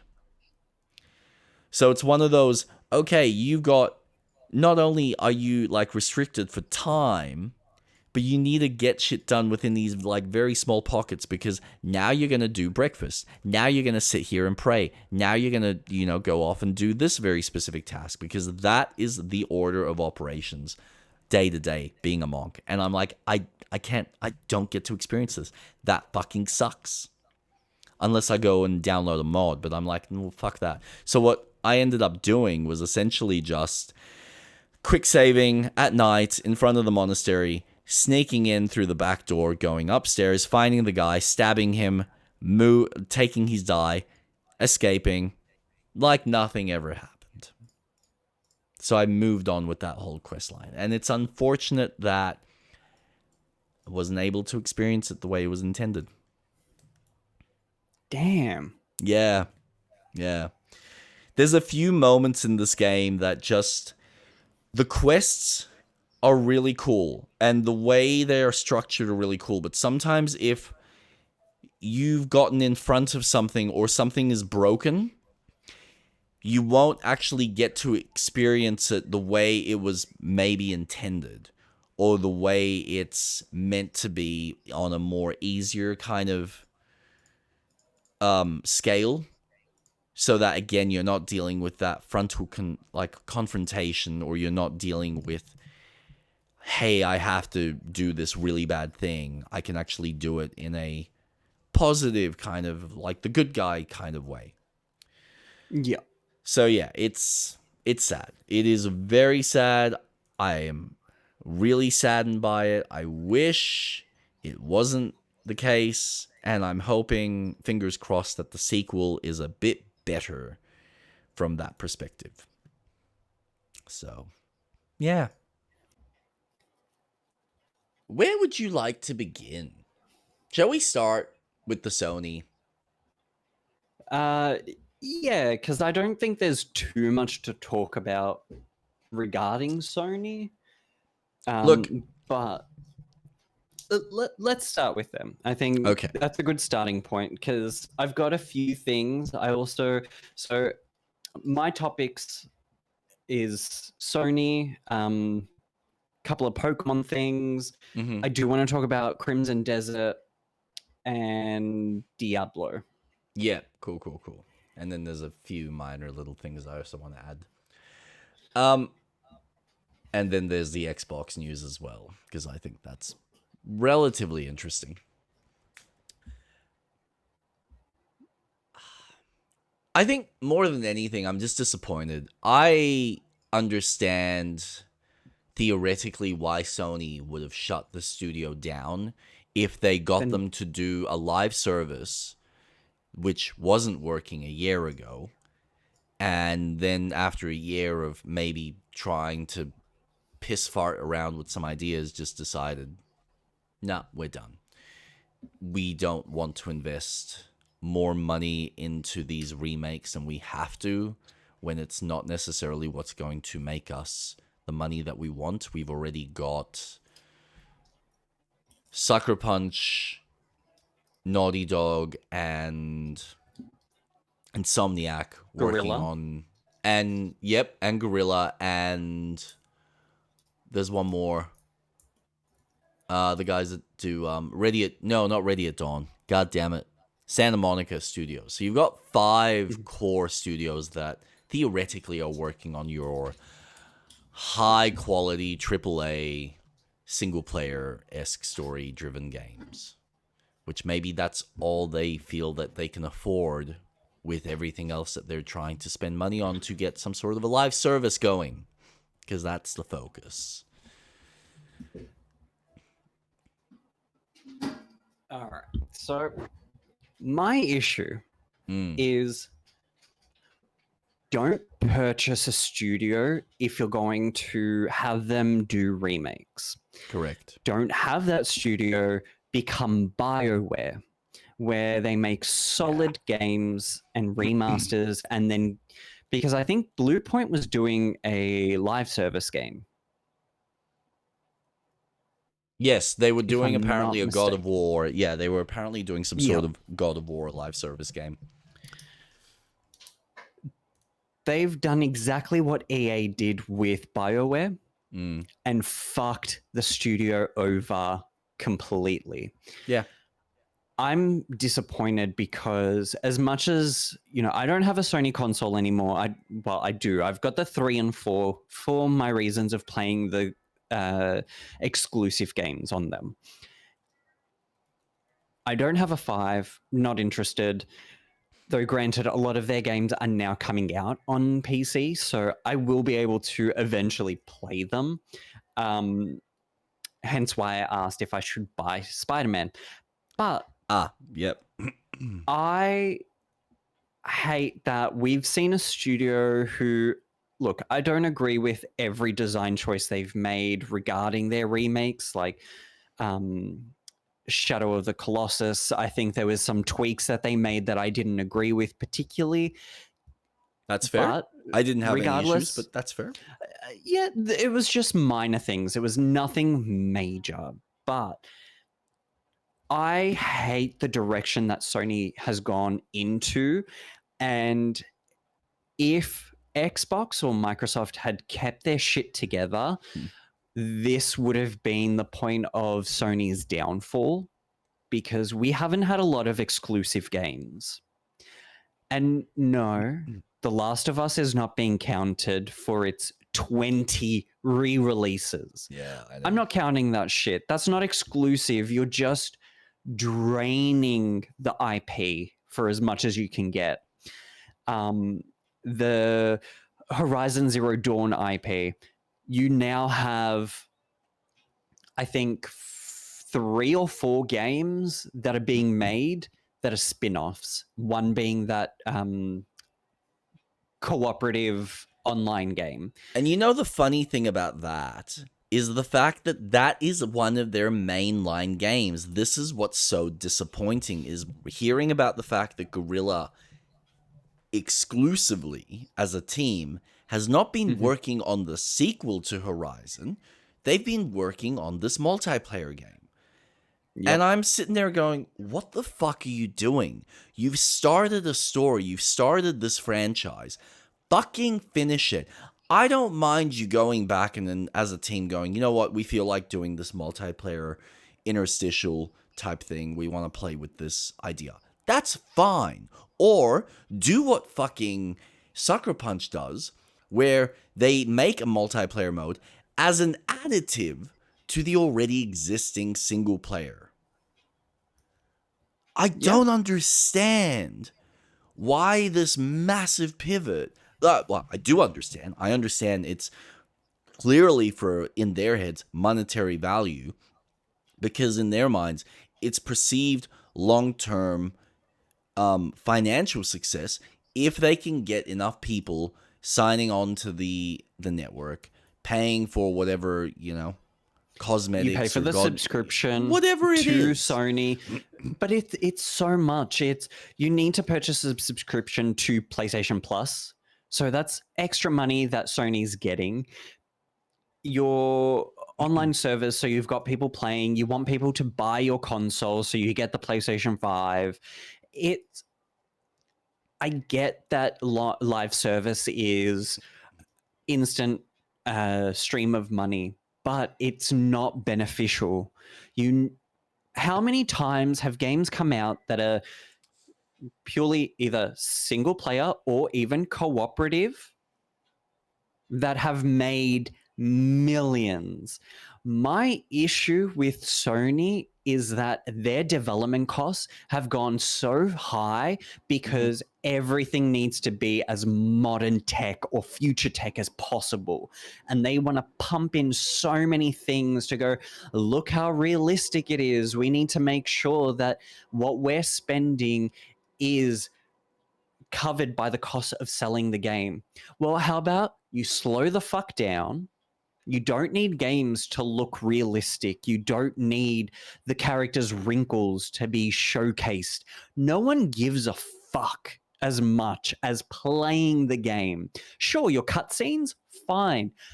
Focus on that because that's when you want to have that detail. But outside, the game itself just needs to be a game. Claire Obscure Expedition 33 proved that point. Team Cherry with Silksong and Hollow Knight proved the point. You've got what other single player game? Fucking Spider-Man, man. Are you kidding me? Your biggest superhero out of every single hero that exists, Spider-Man is the number one IP. That sells money. It prints money. Fuck it, I'll say it. Lies of P is another example of a game that sells.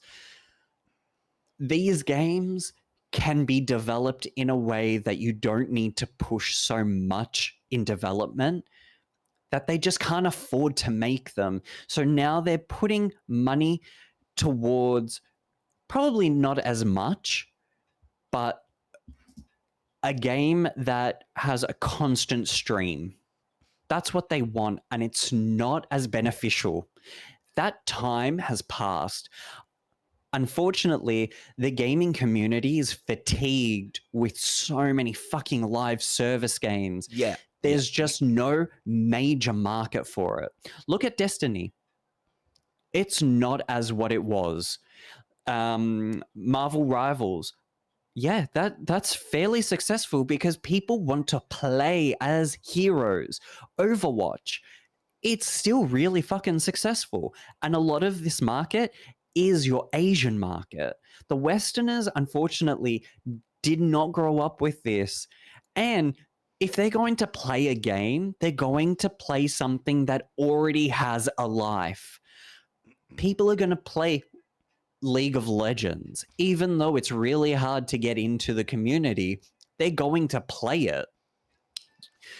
It's such a shame. You've made an interesting point. Keep going.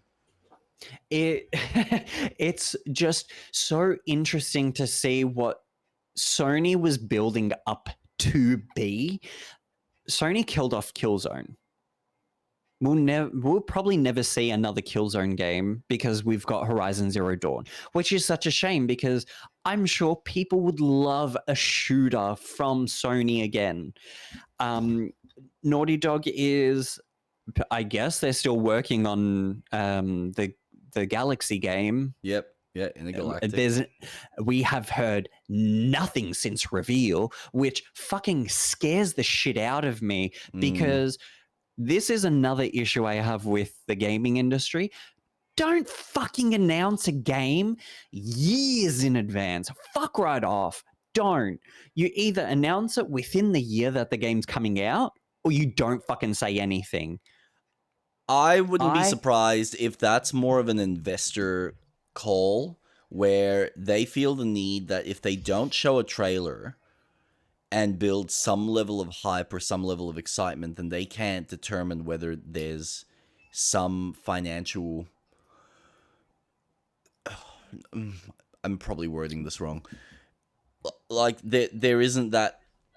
If there isn't that interest, then why are we even spending the money in the first place, kind of messaging? And that brings up a good point. If investors are so concerned, don't fucking invest. If you have seen the portfolio of Naughty Dog and gone, oh, this is a bit risky, then don't fucking invest. Because time after time, as much as I dislike The Last of Us, it sells. They're solid experiences that people enjoy.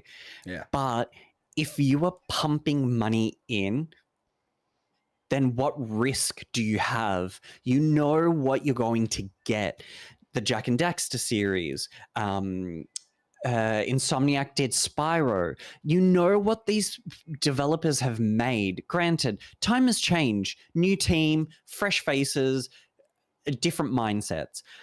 I just don't think that the guy who is currently running Sony is doing any service to the brand, and it's going to fuck them right up. I don't think we're going to see a very successful Sony for a very long time. And they're in the shits. Nintendo went through this with the Wii and with the Wii U era. And Microsoft is currently going through it. They've been going through it for about 5 years now, and they're on the verge of not being as successful as what they used to be. Sony is unfortunately going through that now, and I really think, and I don't want to lead this into a political talk, but unfortunately, the rich are fucking everything up. It's a tax deductible game that, oh, we'll build it. You know what? Let's cancel it. We got our money. Well, what about your consumers? The ones that give you the money that you need. That are paying for these products in the first place. Correct. We're the ones that you're targeting, not yourselves. And unfortunately, it's plagued within the industry. We are unfortunately not going to see a lot of good first title party games from Sony until change of leadership happens and there is a huge restructuring. There needs to be a refocus. And this is look, I'm not really good at business. I think it's a shit area to think about because I just can't. My brain doesn't think that way, unfortunately. But restructuring and going, God of War, successful single player title, Last of Us. Also a really great single player game. Single player and multiplayer for the first game. Uncharted. I fucking forgot about Uncharted. Uncharted had 5 games, and 2, 3, and 4 had multiplayer. There wasn't much to it, but to play those, you needed to have a subscription service for their online servers. You have money coming in. The problem is they want more and more of it now. They're thinking short-term gain for a long-term commitment, and it doesn't fucking work that way. Look at Concord. That lasted a week because they didn't think, oh shit, we need to keep it up? Yes, because that is the commitment you need to make, because you still need to make money and spend the money. Spending that money on making sure that game is continuously updated, keeping people engaged. They don't see that. And it pisses me right fucking off that you then get a studio that you purchase in 2022, they purchased Bluepoint, a studio known for helping to remake port games and I haven't played it. I lie. I have played Demon Souls at your place. Yeah. To remake Demon Souls, a renowned loved, cherished game and did a successful job at it, to then somewhat, but yes, for the most part. I mean, the only people that could play it was on the PlayStation 5, even though, can I say, they said they were releasing it on PC. Where's the accountability? I know I've gone through so many things right now, and I'm just so angry at we're now seeing a big brand just fuck things up. Pisses me right fucking off. You had Bluepoint purchased. What were they doing in the meantime? Where's the accountability of, okay, we've told you we're releasing this as multi-platform, so it'll come out on the PS5 first, and then we'll release it on PS5. Well, now you're misleading your consumers. Should you not be in trouble for, we've said one thing, now we're not? Well, you lied. Where's the trust? I don't trust Sony. I haven't trusted Sony in a while, but now it's on a mainstream level. I just don't see what value you had in purchasing a fucking great studio to then go, you know what? Nah, we're closing you down. So now you've just made all the people that work there lose their jobs. And for what? Because you didn't get millions upon millions of dollars. But that's like yesterday? the same thing that Activision did with a bunch of their studios that they had that made Crash and... Correct. And what's it called? Toys for Bob. Where's our next Spyro game that they were going to get? And we got Crash 4, which was a great game. It was a nice homage to the original. Because it didn't sell the millions upon millions upon millions, they went, well, we rather put this team to continue working on another Call of Duty. And look how that's worked out now with Call of Duty. And I get it. I get in the short term, or in their thinking, it's, well, Call of Duty is a moneymaker. Why are we wasting our resources and our funds working on these small interstitial titles that honestly don't give us the return, versus this horse over here that's going to constantly give us a return? Like, that's our Madden every year. We are going to get people buying it. It's just finally caught up with them and bit them in the fucking face. They need to stop spending so much absurd money on building these games. It's been proven that you don't need hundreds upon thousands of millions of dollars to develop a game. We've seen that.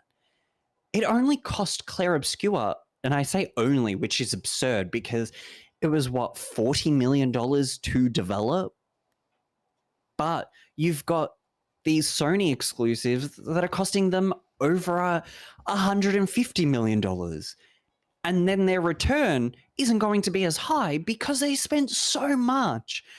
Fucking pull your heads out of your fucking asses, I think, and realize that you can release games at a much affordable cost of development and not go, oh, we need the highest tech to build this. Well, you don't really.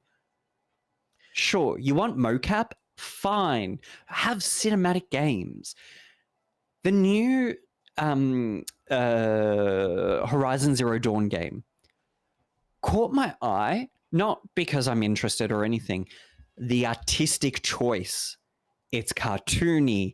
It's not realism. It is this cartoon Saturday vibes. Perfect.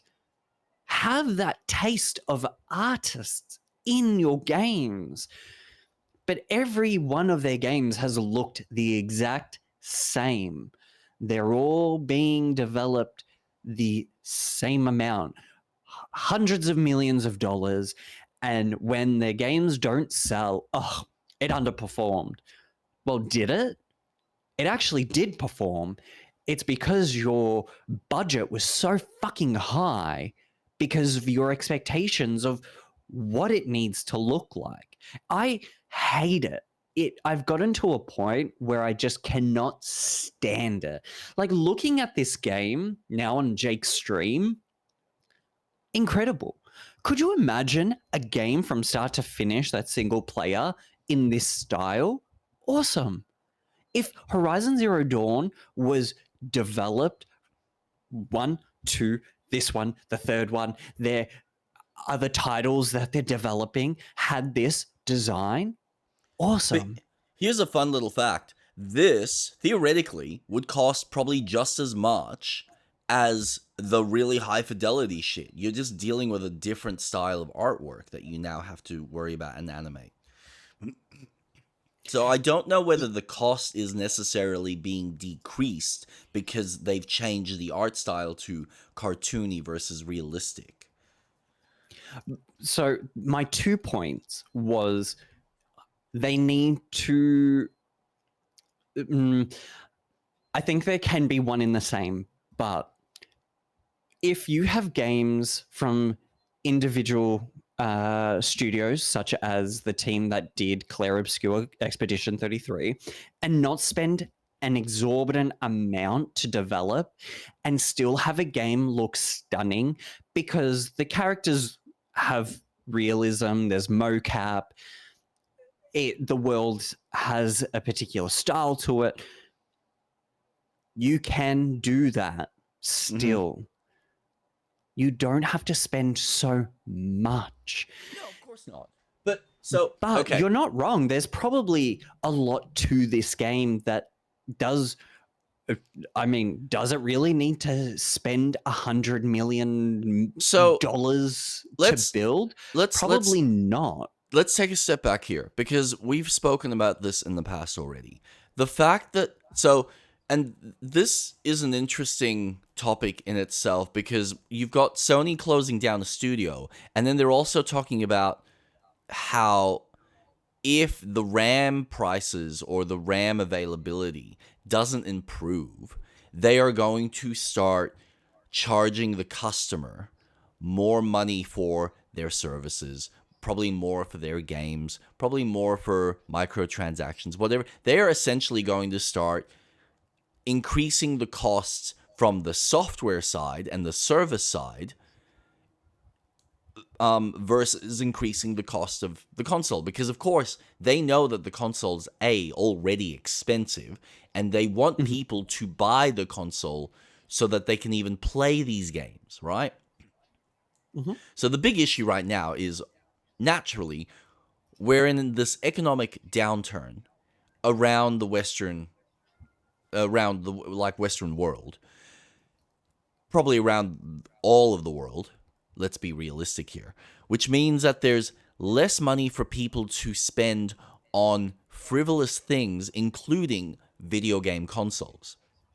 So the console is expensive, and like you said, you've got the console, you might have a game which theoretically they're now charging anywhere between $80 American or 120 in certain circumstances for us. That's on PC, that's on console, that's everywhere. For these high quality, high budget games. Versus, and this is what's fascinating about the change in the culture, because not only does the amount of money that people have to spend on gaming in general change the kind of buying habits, people are now obviously looking at better value. So, yeah, you're getting people who might not be able to, if they can afford the console, they are going to go and spend money on older stuff, things that are constantly on sale, not something that's on the high end, that's the brand new. Or if they are getting a PC, then they are probably realistically looking at what's available on the cheap that's like $15-20 and I can play with my mates. Now, PC's got the advantage at the moment that you don't have to pay a subscription for multiplayer. Wahoo, wonderful, that's awesome.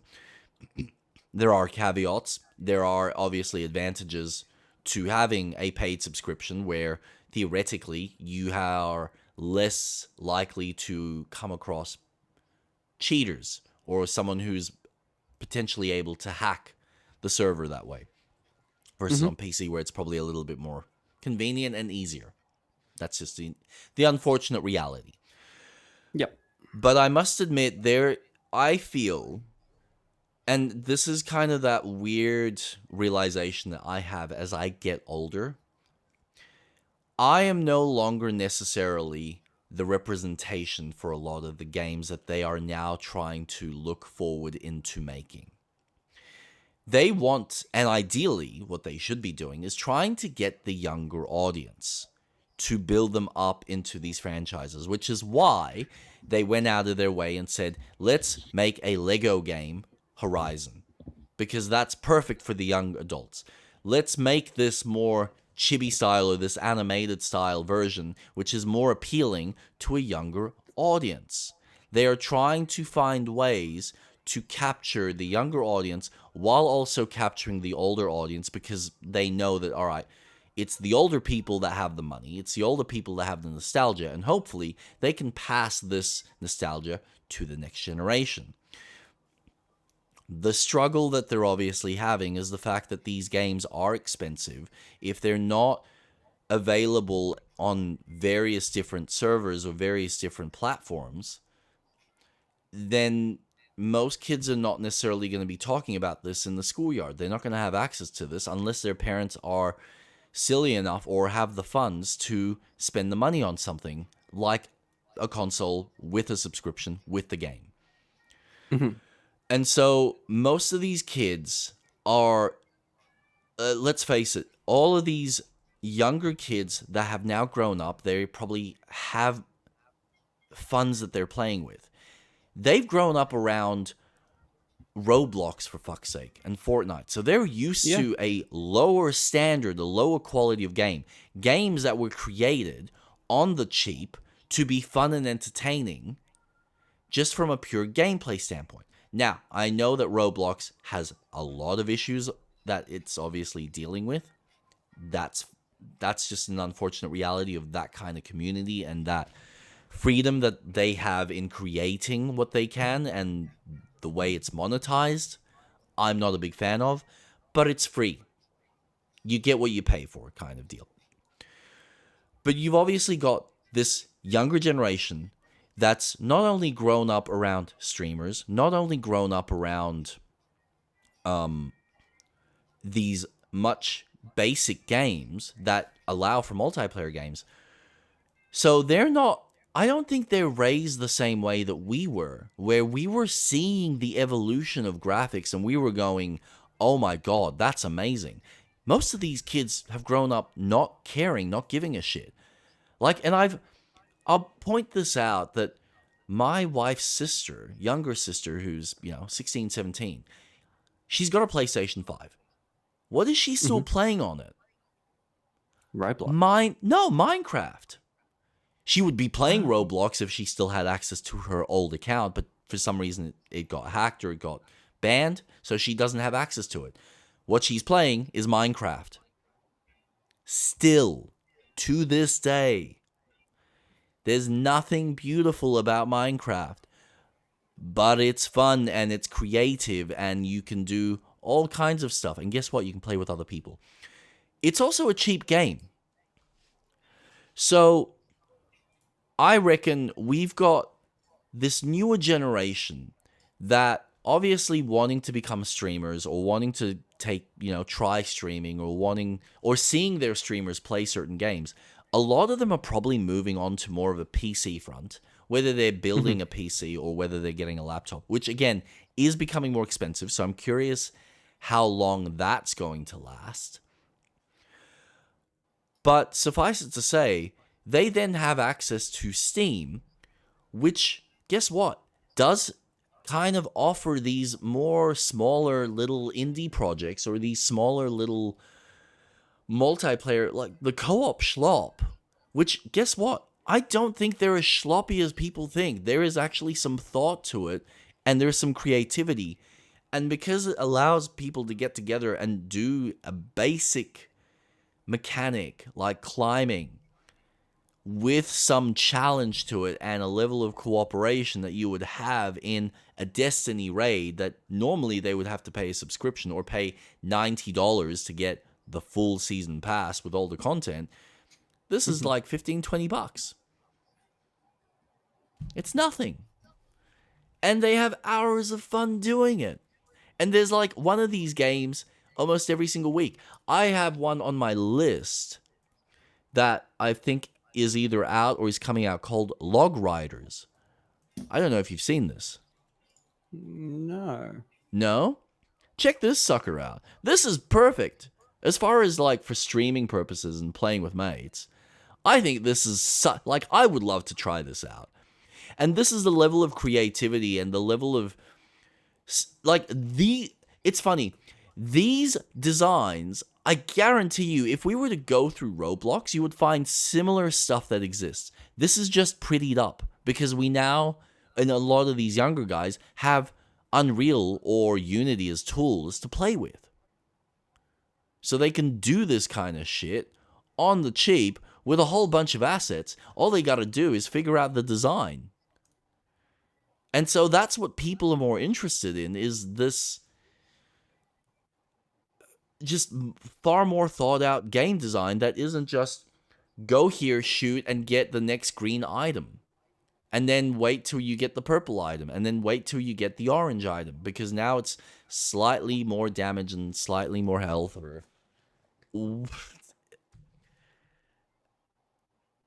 It's unfortunate that the mainstream, the AAA studios have lost the balls to be a bit more risky with some of their design concepts and just continually go back to what they think works because they've seen it work, as opposed to experimenting like these indie guys are, coming up with fun new ideas and going, what can we make with, two guys trying to balance a log?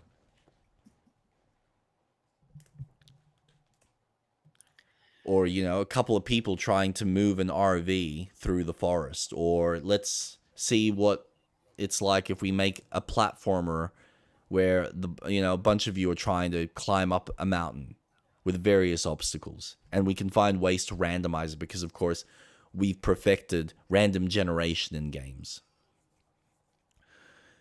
These are all these fun little experiments. And we're maybe seeing a very small portion of that in the AAA space, but for the most part, I don't think they're pushing as much as they could. And you're right that they are spending money unnecessarily on making things pretty, which serves, don't get me wrong, there's a customer for that. I'm that kind of customer, but I have the money for that. Not a lot, but there are some people that eat that shit up, and that's all they want to play. My wife is a perfect example of someone who would rather just play a very refined, single-player, uncharted, high-budget, high-quality storytelling that gives her very basic gameplay without any of the open-world fluff. Mm-hmm. But that, in reality, is still a smaller market compared to what a lot of these guys are chasing, which is the next GTA, the next Fortnite, something that is going to give them perpetual resources of their consumers. And I get the mindset. The problem is you start going down a very slippery slope. Once you get one of those, you then want the next one and the next one. And you're suddenly diluting the quality of the types of products you are making because you're just going to go for what is the cheap and easy solution that makes the most amount of money. This is why I'm concerned about Pokemon. Pokemon has gotten away scot-free for so long. But I know one day, they will cross that line where they will have dropped the ball and the quality so low that even though someone like yourself and a bunch of other hardcore fans love the series, will just go, no, enough is enough. I'm not spending another $110 on this piece of shit of a game that's got, half of the features that the last one had, or, earlier ones from before. So,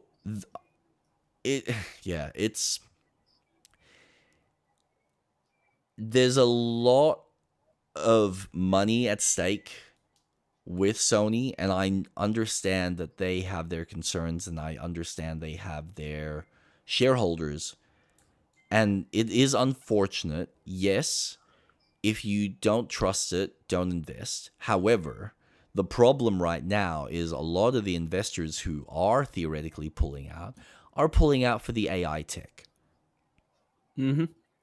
Hence So, why prices of RAM is going through the roof. so It's there is because this. of them. Yes, but it means that because there's all that money and all that resource going into that division, it means that gaming right now is going through a massive restructuring. And we're seeing this, which gets into the next piece of news, with Phil Spencer stepping down, with Sarah Bond also leaving, and them hiring the new CEO.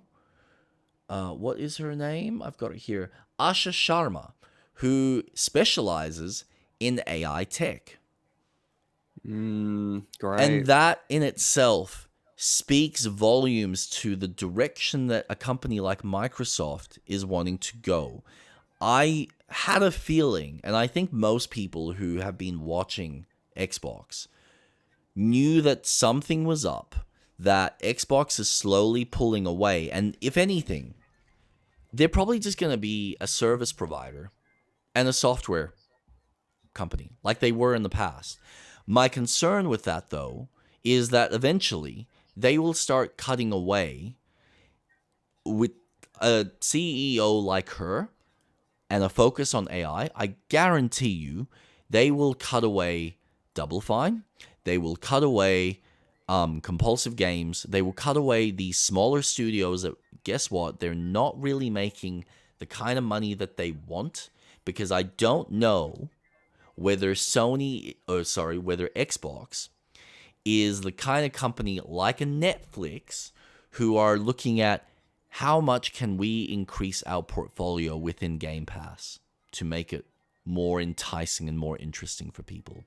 And I feel like she's going to push the other direction and just go, how can we use AI to find or entice our audience and figure out exactly the kinds of behaviors that they like and the kind of gaming decisions that they like, so that we can then use that information to make the kind of games that will feed them and they will feed back into us. And it's this like vicious cycle where eventually people figure out what the patterns are and they get bored of it. Look at fucking Ubisoft. You keep giving someone the same dopamine fix because it works. Eventually, that dopamine, that part in the brain, no longer has the same effect, and so eventually the person just kind of disconnects and loses interest. And now you've lost them completely. And they'll eventually look at something else that actually stimulates it correctly with proper reward synapses. And then they'll look back at your product and go, what the fuck have I been doing all this time? Because you've watered down the product. This is another thing that you actually pointed out, and it's a fascinating kind of look in the structure of some of these businesses. Because you look at the fact that the moment they started getting into the Chinese market, and now India, and now some of these other Asian markets, they realize that, okay, well, we can start getting games into those other regions. But it does kind of mean that we then have to water it down or make a very specific design choice so that it fits their philosophy or their kind of way of playing games. So we're going to kind of, tweak it and make it so it's interesting for that region. And then we wonder, why is it not selling here in the West or in Europe or, because I'm sorry, you haven't made it interesting and palatable for an audience. You've tried to make it for everyone, and it's now just there's no personality anymore.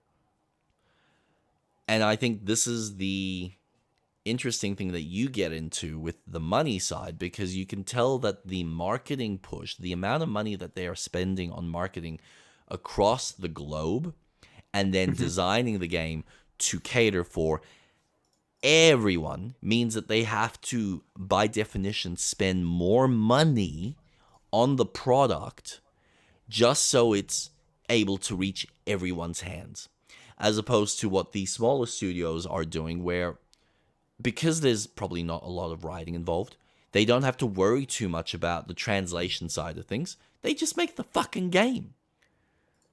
And then they don't even need to worry too much about the marketing side, because they just hope that there's enough of a community and enough people on these forums or these sites like Steam that'll theoretically pick up their game for $20 and give it a shot. Because of course, it's easy to take a gamble on a $20 purchase that looks like, hey, that might be fun. I might be able to play that with a mate, versus, $110 on this new Star Wars game.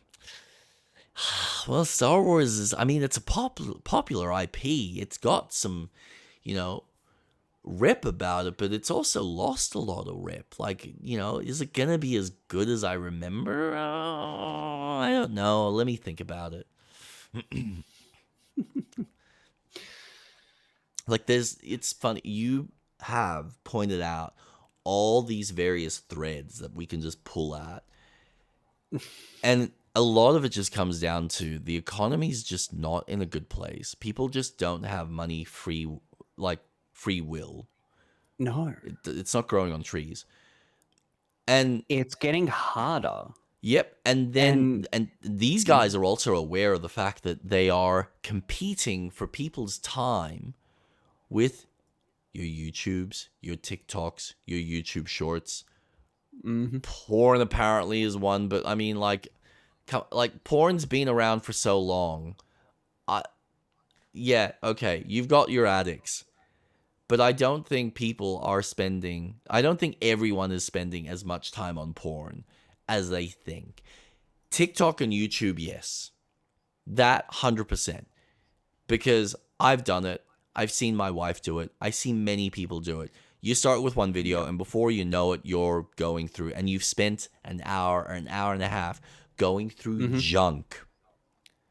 Yep. And then you do look back, and I've done this myself. I look back at all the videos I watch, and I go, you know what?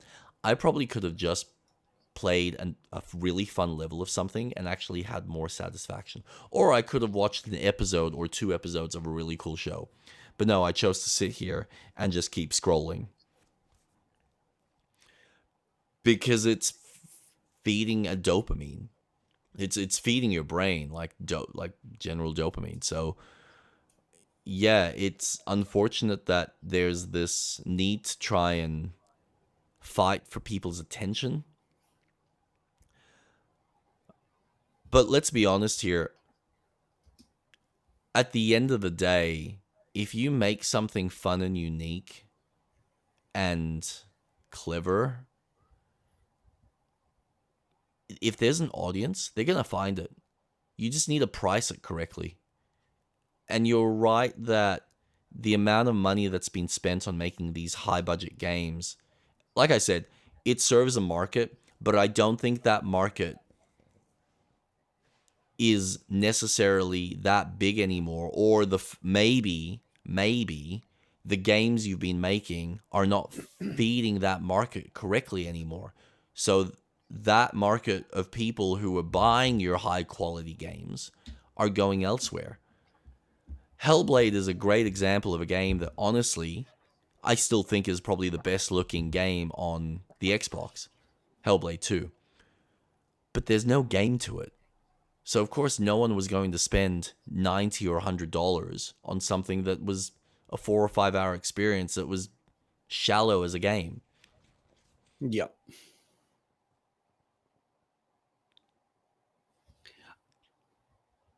It's going to be an interesting few years. Ooh, yeah. Because I think the AI kind of bubble is starting to burst. Yeah. And it's not catching on as what everyone that's developing AI was hoping it to be. I don't I know that I believe China is working on their kind of fix for a lot of tech and coming into the market for RAM and computer parts. Yep. So it'll be interesting to see if that levels things out again, or unfortunately, when prices rise, they never go back down because they go, oh, well, this is the new standard now. And things just naturally get more and more expensive. And it's going to be, unfortunately, that way for gaming. We'll never see cheap games that are less than $110. The consoles won't be as cheap as what they are now until they raise the prices, because unfortunately that will be the new standard.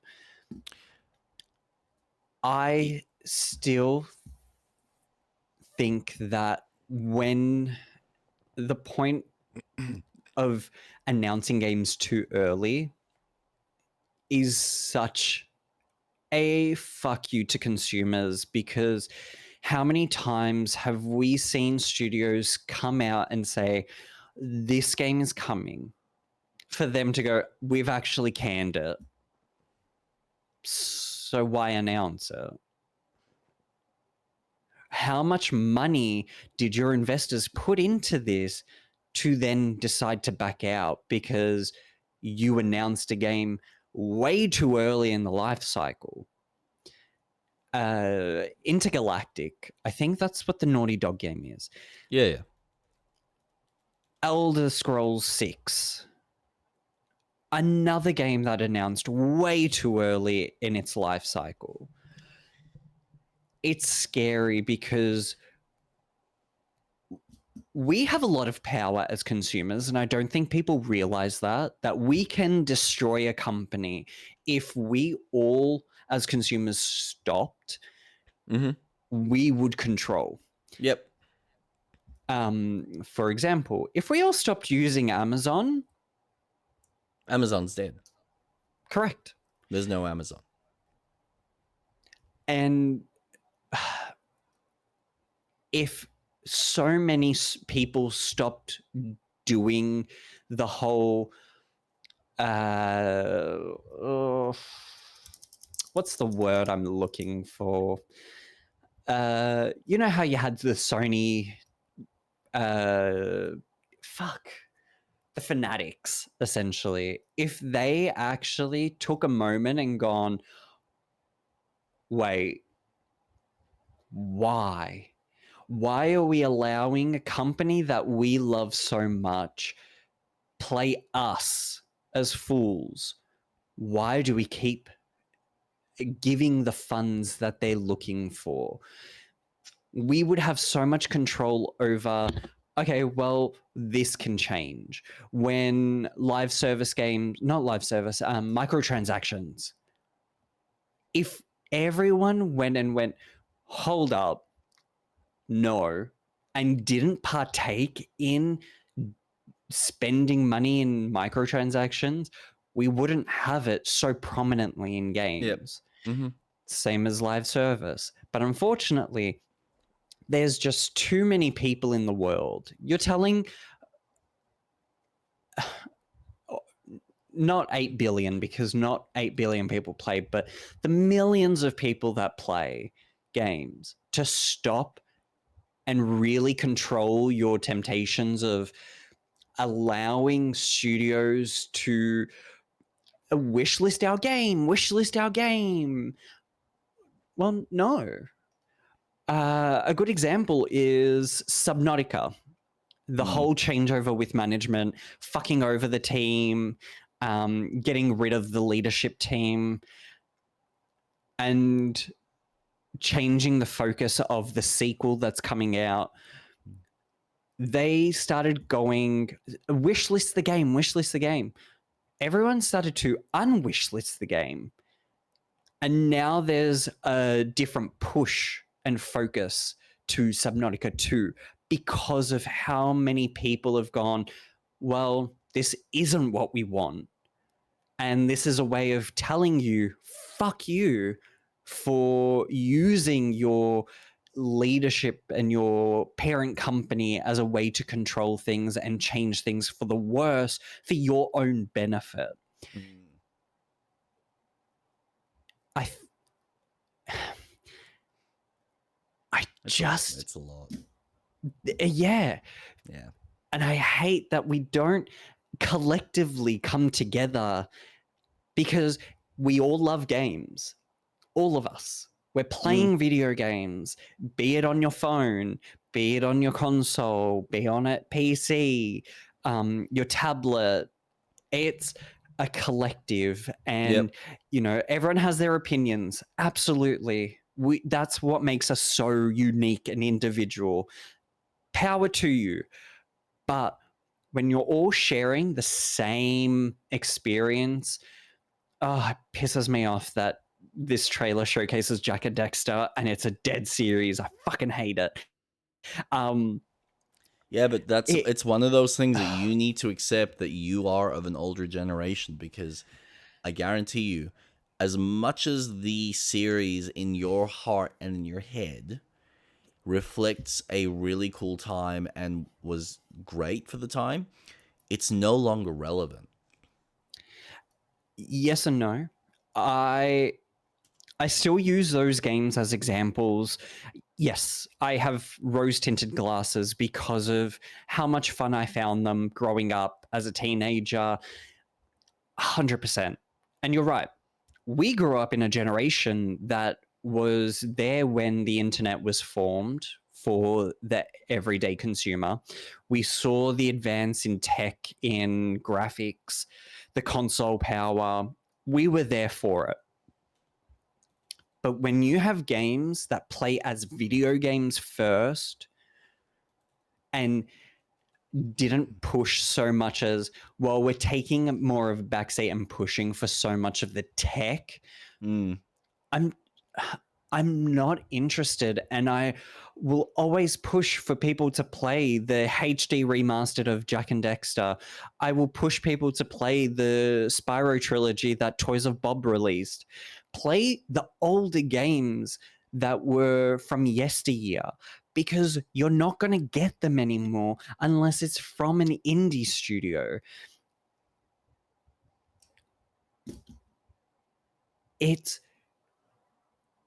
because of these people up above that has so much money and want more that we're the ones suffering. We're the peasants to everyone. But we still shill out our money to them. And sorry, we don't have as much money as everyone else. I am not investing in all of the AI and all of that, because my money doesn't want to go towards that. I think, look, okay, so this is kind of like the whole Avatar situation, where James Cameron believed in a vision. James Cameron believed in. I thought you were talking about Avatar: The Last Airbender. And no, I was like, no. That's why I was going to say Last Airbender, but no. Wow, I'm actually impressed that the older one somehow looks better than the new one. Anyway, in certain aspects, no. So I think it's that same issue with Avatar, where James forgot that storytelling should always come first over the graphical capability. And so you could tell he spent so much money making these worlds feel so alive, so unique. And it does look beautiful. As someone who appreciates art, can look at the work and go, this is beautiful. The problem is, if the story isn't there to back it up, no one gives a flying fuck. You can throw all kinds of pretty shit, but you know what happens to pretty shit? It gets fucking thrown and forgotten. It becomes dull. You can't just show off really high quality assets and artwork and then hope to God that people are going to feel some sort of emotional investment. If there isn't, and this is the thing, this is the problem that I think this is the problem that I think these developers are coming in contact with.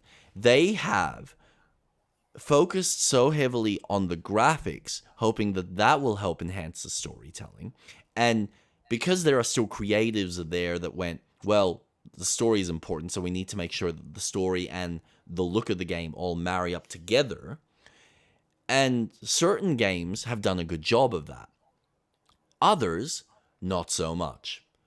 They rely just on the good looks of the game, and unfortunately are shallow in every other aspect. And again, I will use Ubisoft as a perfect example where there are designs and there are looks about Ubisoft that I go, the tech is great, but I'm not emotionally invested in this world. I'm not emotionally invested in the characters and what they're doing.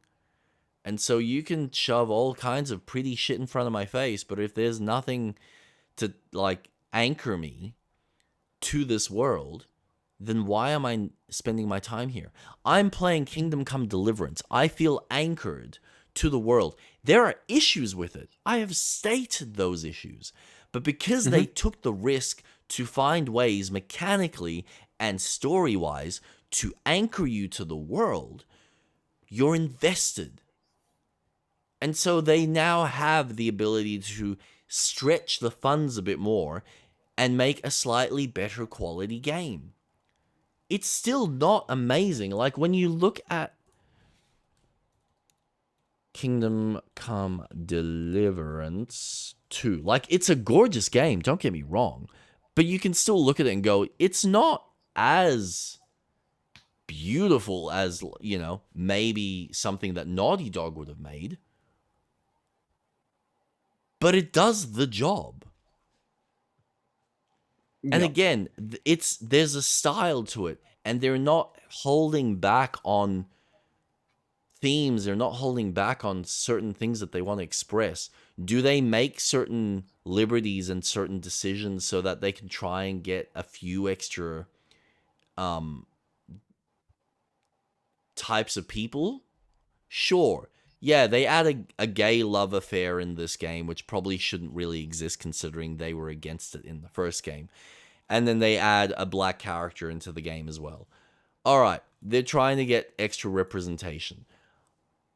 If you do it tastefully, and it's not completely in your face, I'm okay with it. Now, there is obviously a large sect of people that find it really offensive and just find it downright just unorthodox, because you guys said you weren't going to do it, now you're doing it.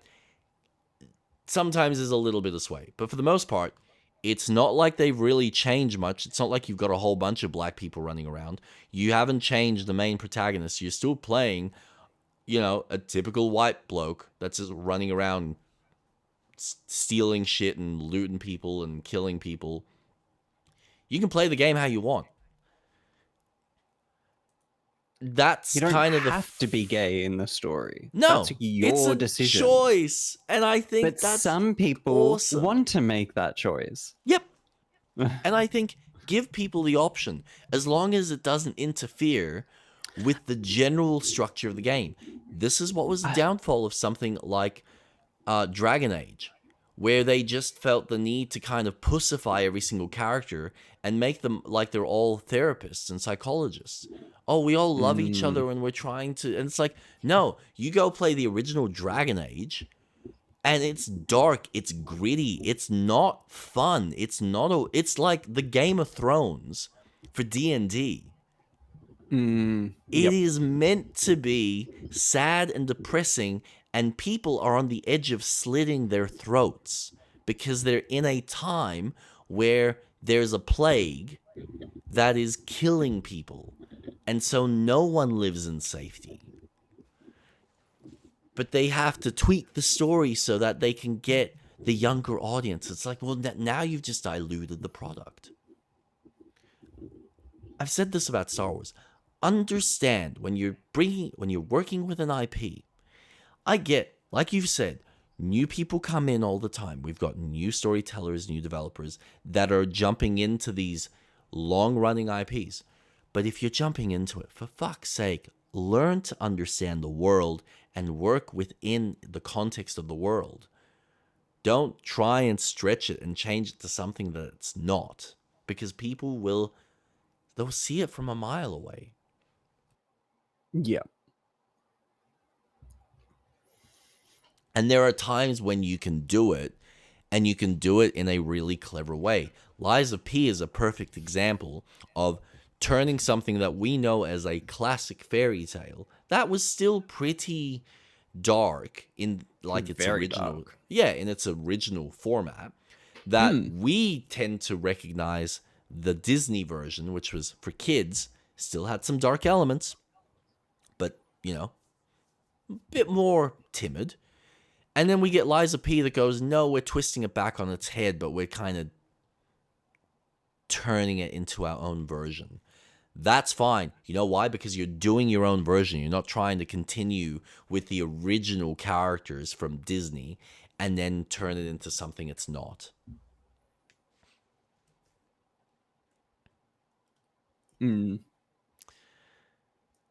Yeah. It's sad. It's sad, all the changes that these companies feel the need to make to get as much money as they possibly can get in their pockets to feed the investors. It's sad that they choose to prioritize the look of a game, or they design the game around the microtransactions, not around the quality of the game. This is something I heard from one of the podcasts I was listening to, where the chatter around developers being told, like, it's almost like they're being led by the sales team, as opposed to, you're the artists, create, as long as it's within a budget and we're trying to get a very specific audience because we know who we're tailoring this game to. Like, this is not a PG game. They knew the kind of game they were making, and they tailor-made it for the audience that they wanted to make it. Yep. And they made it cheap. They put it on early access. It got enough attention. They finally got to patch it. And because it got enough funds, they were able to make this sequel and make it a slightly better game. Let's not forget, one of the games that we're currently playing took 6 years and started off as early access. Yep. I mean, It wasn't until 1.0 was released that the whole game was released, and we got Act 3 and we got to Baldur's Gate. Well, it's amazing that a lot of mainstream brought the love to D&D. So I'm so happy that we're experiencing Baldur's Gate, even though there are questionable things mechanically, and there's just so much. And I don't want to go too much into early access because I feel like that's a whole different topic. Yeah. No rest for the wicked. But this is another game that has come out early access, is being made by a small team that are doing it as cheap as they can, but they're putting the love and the passion. When this first came out, this game got slaughtered. People fucking were pulling it apart because of how it was balanced. But they have persisted. They've kept working on it. They've kept taking the feedback, the correct feedback, while making sure that the game is still true to what their vision is. And the moment they add co-op, now it's had this massive resurgence of interest. And I think that's brilliant. But again, sometimes you need to start small. Yeah, what? No Man's Sky. Look where it's at now. Yeah. That game came out absolutely bare bones to what Sean Murray said it was. But now it is the game that he marketed it to be. It is funny. He has spent years delivering on his promise. Sure, was it a long time to get where we're at? And now we've got more than what he's delivered on. And it's given them enough to go, well, we're actually making another game. Do I think that it was announced early? Yes, Absolutely. Light No Fire should not have been announced because we haven't heard anything since, and that scares me. But that game, they listened to the feedback. It has multiplayer. It's got raids, like different expansions that they will release depending on the new update that they're bringing, because they want you to play the game and experience it. Do you want to play with friends? Fucking play it with someone. It's amazing. Mm. And that wasn't early access, but it fucking started off as one.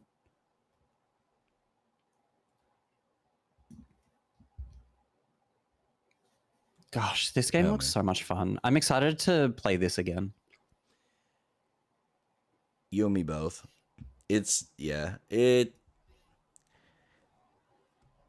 Unique stuff like this comes once in a blue moon, and I'm always willing to invest and give it a shot if the developer is willing to put in the time and the effort.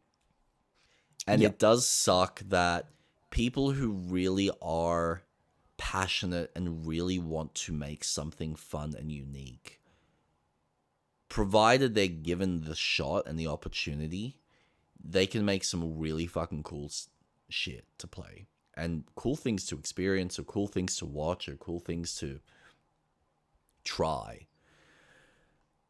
And as humans, we're going to be pulled towards that, because when there is something unique or there's something special, we're going to find it and we're going to share it. And it's that word of mouth that's just a lot of the times far stronger than any amount of advertising.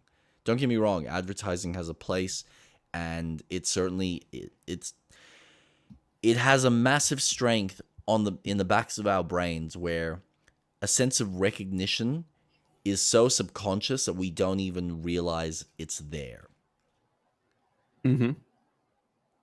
And these bigger studios have used that to their advantage and used it against us a lot of the times, because I guarantee you they have people that are specializing in psychology to make sure that they tailor make these products, because that's how they treat it, their products, in order to have us constantly feeding in to their ecosystem.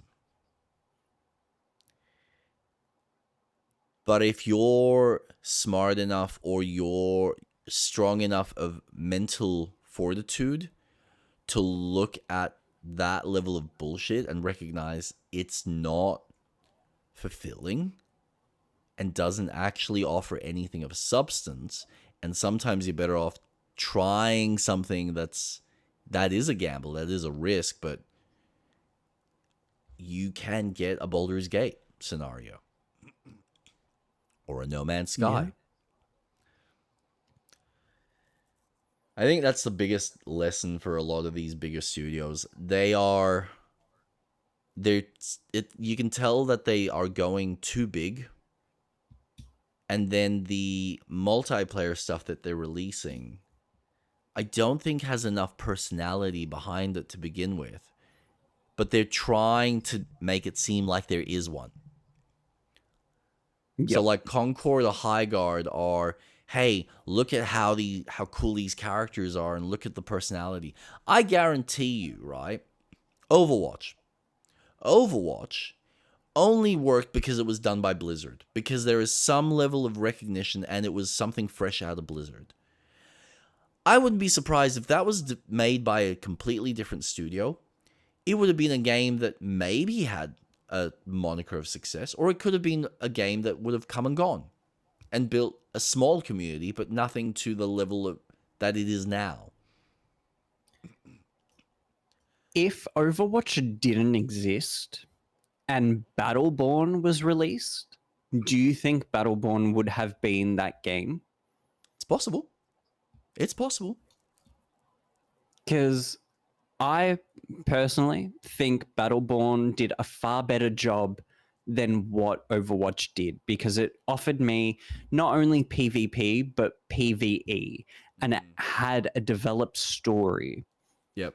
And that encapsulated my interest more than the Overwatch development. And it's such a shame. God, 11 years ago. Yep. So long ago. Yeah, look, it's, who knows? Anything's possible. I mean, hero games were already kind of existing with Dota, because I think that's what really popularized that whole hero, like you're playing a character in a multiplayer sense. Blizzard just found a way to do it from a first-person perspective. And granted, I think for most people's sensibilities, they did a good job. Simple enough gameplay with enough personality. It's just a shame that the studio that I recognize Blizzard for kind of no longer existed by that point. Yep. Because it was at that point just all about the money and not about the, you know, the storytelling that I think they were very well known for back in the day. So, yeah, they have their own issues Oh that boy. they're dealing Do with. they But ever? I'm not going to get into that because I don't really have that level of experience. Is there anything else you want to add to the Sony thing? I know we kind of went off tangent multiple times. And I've kind of merged that with the Xbox. I think it was a good overall discussion because I think at the end of the day, Sony pulling away or cutting Bluepoint and not having the remake studio, and Xbox getting more into this AI side, or they've hired someone that's more AI focused.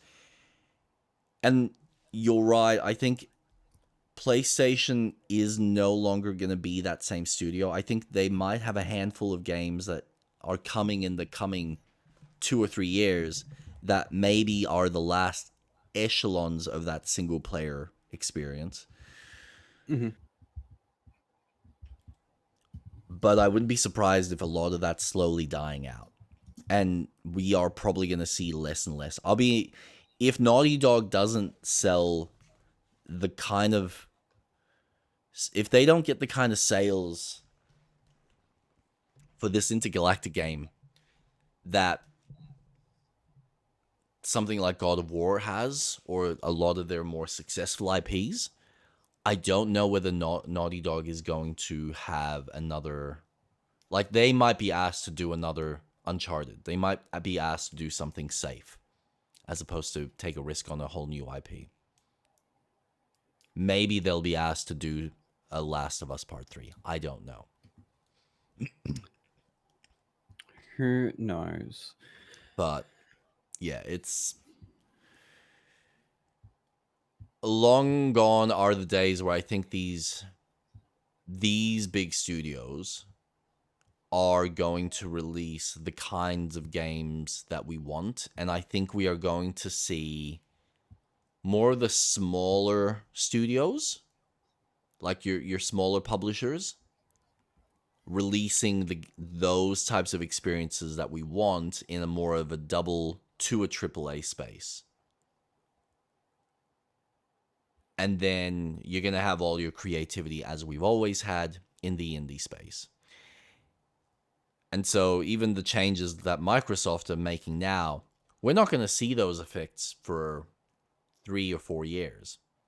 Because right now we've got the slew of games that are currently in development, and then there's a handful that are close to finished. But you give it 3 years of this chick of Asha Sharma in the seat of CEO. CEO? No. I forgot what position it is. Like the lead studio for Xbox. Yeah. I guarantee you there will be cuts, there will be changes, there will be shifts in the philosophy, and they will start dictating what types of experiences they actually want that they believe will bring the most bang for their buck. But I am still curious to see how GTA 6 will affect general console sales and general gaming. Because if that doesn't move the needle, honestly, I feel like nothing will. Because that says more about the climate in people's spending habits.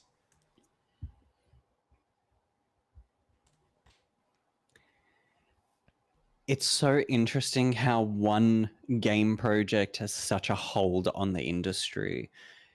Yeah. I still don't think it's going to release this year. Man, I reckon that's going to piss a lot of developers off, because there are guys that are either holding off until next year, or some that are probably rushing to get their fucking game out the door before that Goliath slams. And it's unfortunate that everyone's kind of in this... but I'm hoping that it's kind of a... like all... what is that saying? The tide raises all the boats? I'm trying to remember that saying. Anyway. I feel like GTA is kind of that for the industry. Because it seems like, oh yeah, everyone's going to be just playing that, and everyone's only going to be spending money on that. Sure, don't release on that week. Or maybe that 2-week period. But I guarantee you, if you kind of release after the fact, yeah, you're going to have people that are still going to be obsessing about it. But you might find, if you market yourself correctly, and people have gone out of their way to buy the console and buy the game, maybe by that point, they're jumping on that PlayStation Network or the Xbox Network and going, oh, this product's now coming out. Oh, well, I've now got the system. Let's see what else is available. That's my thinking. But again, if it doesn't, then it says more about the climate that we're in. And that people just don't have the money to and the capital to kind of spend on frivolous things like that. So, anyway, shall we move on? Yes. So this upcoming week, our Friday, so the 27th of February, which I think, is a Friday, is a Pokemon Day. Nintendo has announced, and it's not on an emulator, they are re-releasing Fire Red and Leaf Green this. In Australian, it is $30 each. America, $19.99. Yep. I personally am very happy to spend the $30 on the title, because I'm only going to get one, most likely Fire Red. But it got me thinking, are we going to see more of the older titles coming out onto the Switch? The only few that aren't on the title is the 3DS games. So Alpha Sapphire, Ruby Red. You've got the DS game of Black and White 2, and Sun and Moon. Yep. Those are the only 3 generations that are yet to appear on the Switch, whereas we've got a remake of Diamond and Pearl on the Switch. We had a remake of Kanto for Let's Go. So it's interesting that we're getting the Game Boy Advance games. So I'm excited to see what they're going to announce. And if they are doing more of a nostalgic release, fucking sign me up. But one title that I'm very excited for is Pokemon Pocket Beer, which I think it was last week or the week before, there was a preview. And it honestly looks like a refreshing take that Pokemon is taking for their game. I'm looking forward to it. It's looking good. In my opinion, I think they are going to do well. I know I've read online that people have concerns that they're paying for the games for Fire Red and Leaf Green, but I'd much rather pay for it than rely on a subscription to purchase and then have the games on the emulator. Mm-hmm. Just let me buy the game. Let me have it. I can't play my Fire Red version. Well, I can. I still have my Game Boy SP. Am I going to take it out and play it? No, I'm not. Even though I'm looking at it right now. No, I want to play it on my Switch. Because my Switch is now my console for where I'm playing my games. And this is why I like the re-release of games, and a reason why I'm so disappointed that Bluepoint is no longer around. Because we have a preservation. The fact that I'm able to play Crisis Core on my Switch, and that was locked on a PSP, I can fucking buy it on the PC if I want to. Am I? Probably at some point in the future, and replay it. I own 3 copies of Final Fantasy XII on the PS2 when I first played it. And then I went, oh, I can't finish this. This game's too hard. Then they re-released the Zodiac version, the Zodiac Age, and brought it out on every console. I'm playing it on the Switch too, and I plan on playing it on PC as my next game. But having these games being preserved and re-released, I get it. Some games are priced way too much. Absolutely. Gex Trilogy is $45 on the Switch. I'm not going to pay $45. I'm waiting for a nice steep sale for it. But I'm very happy that Nintendo is deciding on releasing them as games that you own. So I'm very excited to replay this. I'm curious as to what modern advancements it's going to get, considering that is it going to be linked to Pokemon Home? Can I transfer my Pokemon from Fire Red into my other games? I don't know. But it's going to have online compatibility, so I'll play online. That's awesome. That's great. So I'm looking forward to the Pokemon Direct. I will be talking about it in the next stream because I'm sure they'll announce things that I would want to talk about, and I'm sure people would like to hear about it. But yeah, I'm happy. Yeah, I am.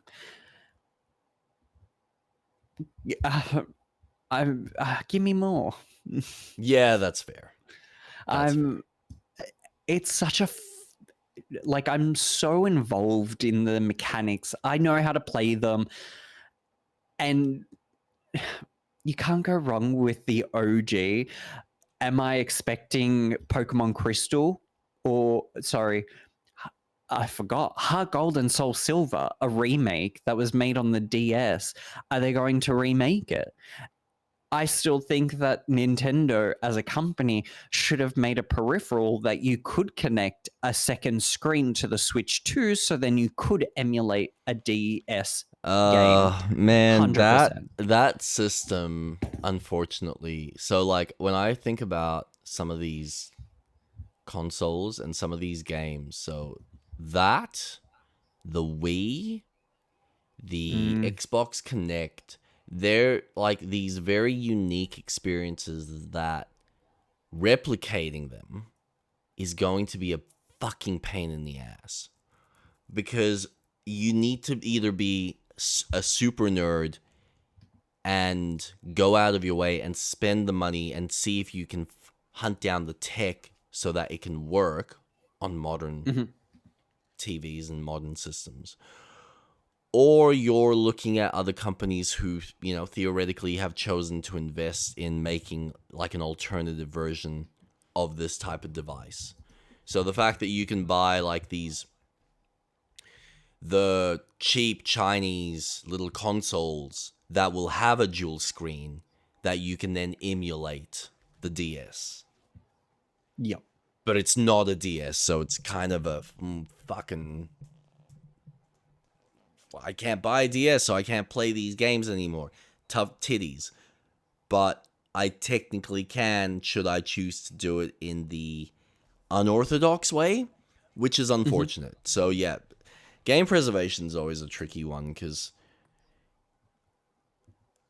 there's a part of us that needs to learn to let go of certain experiences, but we do want as much as possible to be able to replicate or be able to showcase the advancements that we've had, not just in technology, but even in design or artistic expression. And that's what ends up getting missed. So that the new generation, they look back, or well, I mean, if they don't have it available, they don't have any understanding or comprehension of what it was like for us. Is it a good thing or a bad thing? Well, I mean, are we fussing about the fact that we don't do sword fighting the way we used to, the way our ancestors used to? Not really, because we have no need for it. No, But because now you can just instantly kill someone. Yeah, at a distance. Yeah. Yeah. Just by pressing a button. But, you know, there are people that are fanatics about history and want to understand and want to try and study it. So they go out of their way, and you get your HEMAs and you get all these, oh, look, we found textbooks or information on this is how they used to fight back in the day. Mm-hmm. And we try to find ways to replicate it in our heads in the most organic and the most realistic interpretation that we can muster up from our imagination. And that's why people do LARPing. Yeah. Yeah. To replicate that in a very safe way, but it's enjoyable because no one gets hurt. Yep. I forgot to mention, because I'm looking at a list of Pokemon games that were released. That's an interesting I think they're going to announce for their emulation, because they did announce it in the trailer, but nothing was said. It was shown up. Pokemon, the GameCube games will come out. I think they're going to announce them. So Pokemon XD Gale of Darkness. Pokemon Colosseum, I think, isn't on the system yet, but Pokemon Stadium 1 and 2 is. So I imagine the Direct will have a release, or, hey, remember Pokemon Gale of Darkness? Yeah, it's available now. And it's like, awesome. Shadow drop that shit. Give me a trailer for the new Pokemon game Gen 10, which will release at the end of year. And maybe... No, the others are DS games. No. I think... I would love for them to announce a remake of the Pokemon Ranger games. With the use of the Joy-Cons, you'll be able to emulate a DS game perfectly. I think preserving games is really important because they're such a prominent art form and how big games are as an industry. The release of Croc, such a random fucking game that I thought no one knew about when I grew up. But for a team to say, hey, we've remastered it and released it is incredible. Sure, it probably didn't get the attention that everyone thought it would. Gex is another one. The fact that Crystal Dynamics is going back and saying, yeah, we're remastering Tomb Raider 1 through 6, 6 being the worst developed game, is phenomenal. There's 3 left to remaster because they're not all accessible. But I think, sure, not every single game will ever be preserved. Maybe they are on the Internet Archive and there's a ROM for it. Maybe. I'm not sure.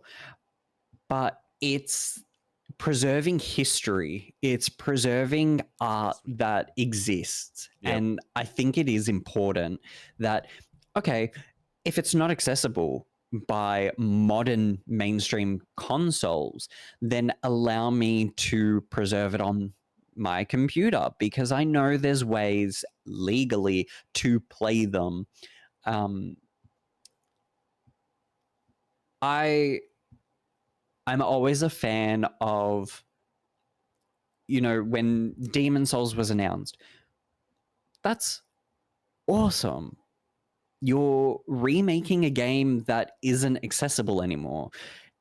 And to purchase the game is fucking expensive.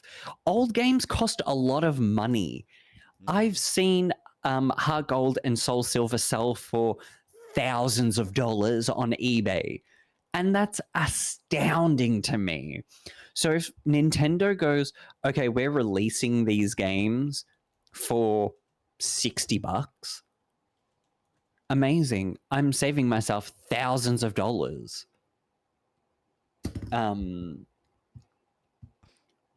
I for one am probably in a minority, but I would much rather focus my attention on playing older games that I was never able to finish or experience and play them today as an adult, because I know young me would love to have played and finished these games. And it was only recently that I have finished the Tomb Raider games legitimately. I did not cheat.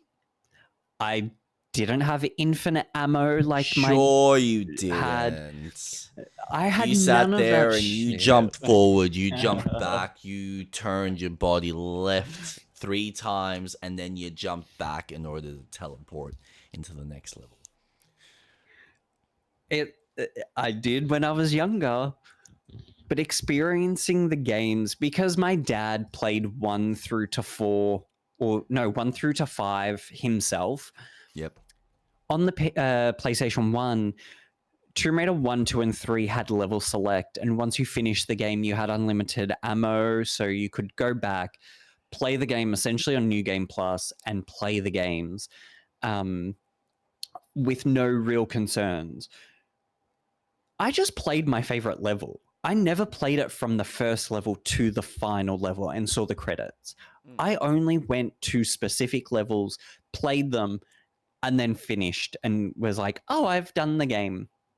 But as an adult, being able to play a substantial upgrade to the game where it's not as broken, but it's still respectful and close to, I am so happy that I can say I've actually finished the games from start to finish.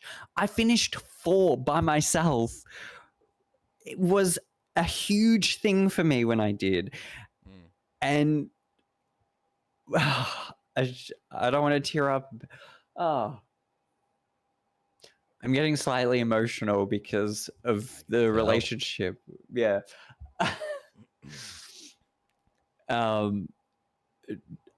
Tomb Raider has a very special place in my heart because of my dad and I and our relationship.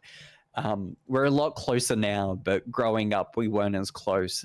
But when we played Tomb Raider, that's the closest we've ever been. Oh, I'm trying not to cry.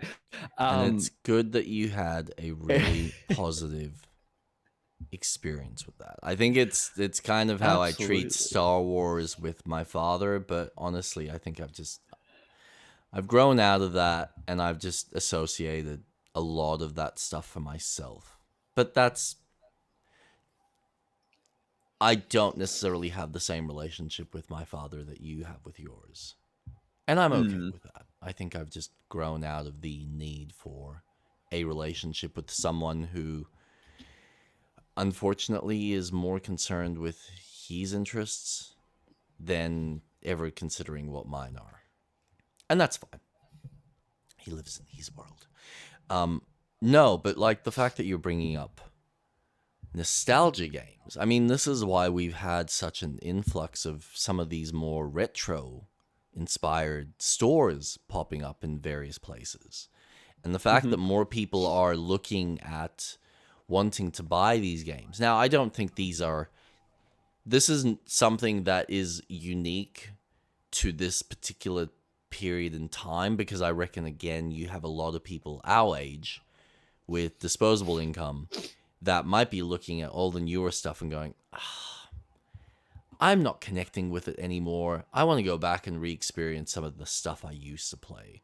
So everyone's kind of going back through their old catalogs or re-experiencing things that they used to love, or playing things that they never got the opportunity, like you've mentioned. And then in some cases, as we've got here with our next little point, is we get these old games that get remastered and then get released with new DLC, like a brand new character. Legacy of Kain? No. I was going to say Diablo 2.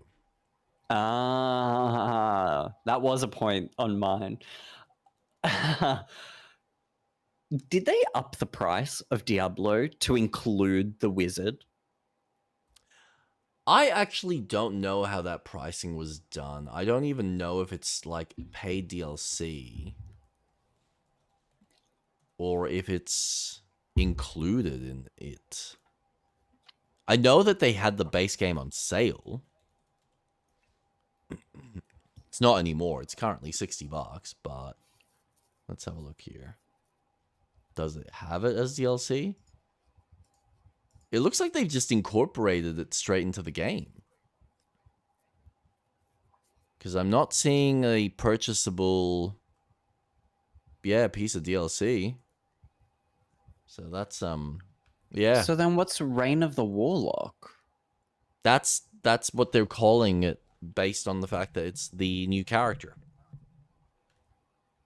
And there's probably some seasonal content that they've infused into it at the same time. Oh. Because when I watched the announcement, the way they made it sound was it was a new expansion for the Warlock, and it wasn't in the base game. Right. Maybe they are adding something. I haven't seen anything. All I've seen is the new character. But nonetheless, it's kind of cool that they've gone out of their way to even create something like that. Like, that would have been a pain in the ass, considering they're running it off the old engine. So someone would have had to have gone in and figured out a way to code the character so it's still in line with how the base game kind of operates. And then making sure that all the enemies react accordingly to all the new movesets or all the new abilities for the new characters. It's really impressive. I'm impressed that this game has the attention still, especially with what 4 is like currently, because that is treated more as a live service kind of experience, and 2 almost felt like it was released and that was it, done and dusted. So I appreciate it, and I'm almost tempted in experiencing 2 because I never played it. It's a good game from a story perspective, but it's a fucking hard game. And even now, like, I bought it, I think I bought it on Blizzard, not on Steam. I got up to hell, and unfortunately I had a glitch where one of the enemies wasn't dying. So I just stopped. But at that point, I was really having a tough time. Like, the game really demands you to level up a very specific way in order to get the most amount out of your character. And unfortunately, it plays to a lot of the old school methodology of this genre. It's very much a product of the time. There are just things that you just need to accept. There's a clunkiness to it, but the tone and the storytelling is still solid, and I think that's pretty much all it's got going for it.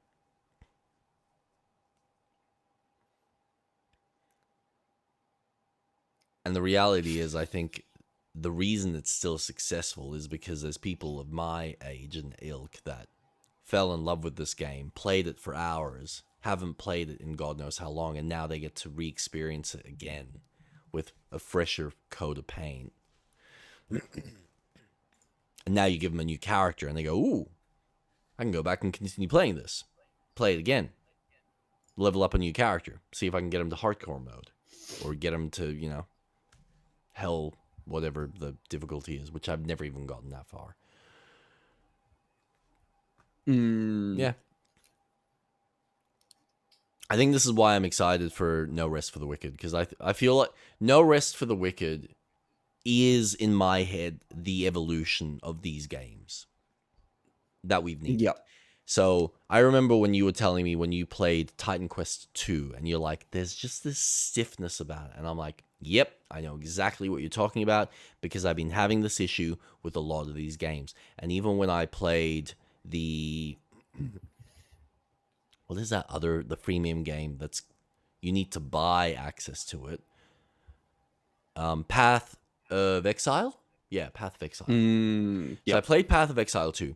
It is gorgeous. And I think mechanically it works really well. But the problem I have with the game is you go through the levels and they're just static. They're like, yep, here's a square with your various paths that you explore, and then you go into the next square with various paths. And you're just doing this from zone to zone to zone. Like, they're literally just square zones with nothing really interesting in the space for me to interact, because it just plays like a standard Diablo clone.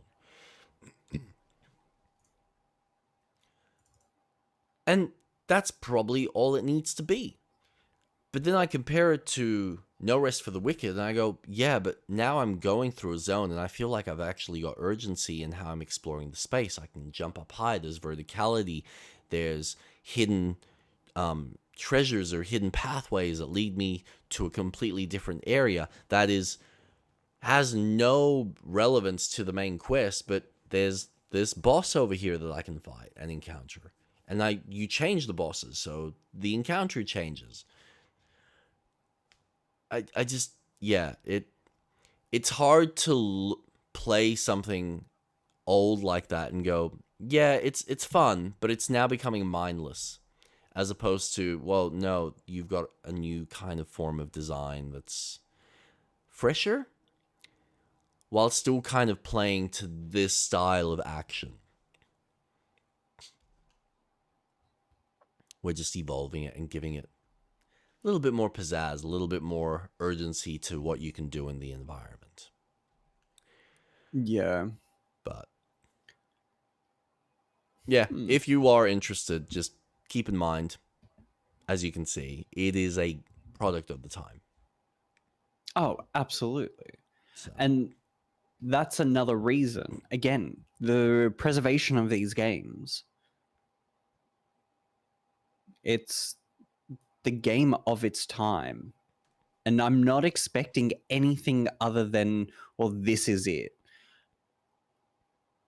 I'm fine with that. Yeah. Well, like, I mean, you were saying you finally got to play through Tomb Raider properly for the first time. Diablo 1 was that for me, where I actually finally... I did it years ago, but when I picked it up on GOG, I finally went through it from start to finish without cheats. And that in itself was, like, it's a, again, challenging fucking game. It's really fucking hard, especially when you get to the later levels. Even as a warrior, you're just all the enemies have these defenses, and it's like you're hitting air, which gets really frustrating. And I think this is where No Rest for the Wicked just fixes those issues, because you actually are physically engaging and hitting the enemies. It's not like you're working on this random generator that's telling you, I either hit or I either miss. Mm-hmm. Which again is very much based on this old D&D.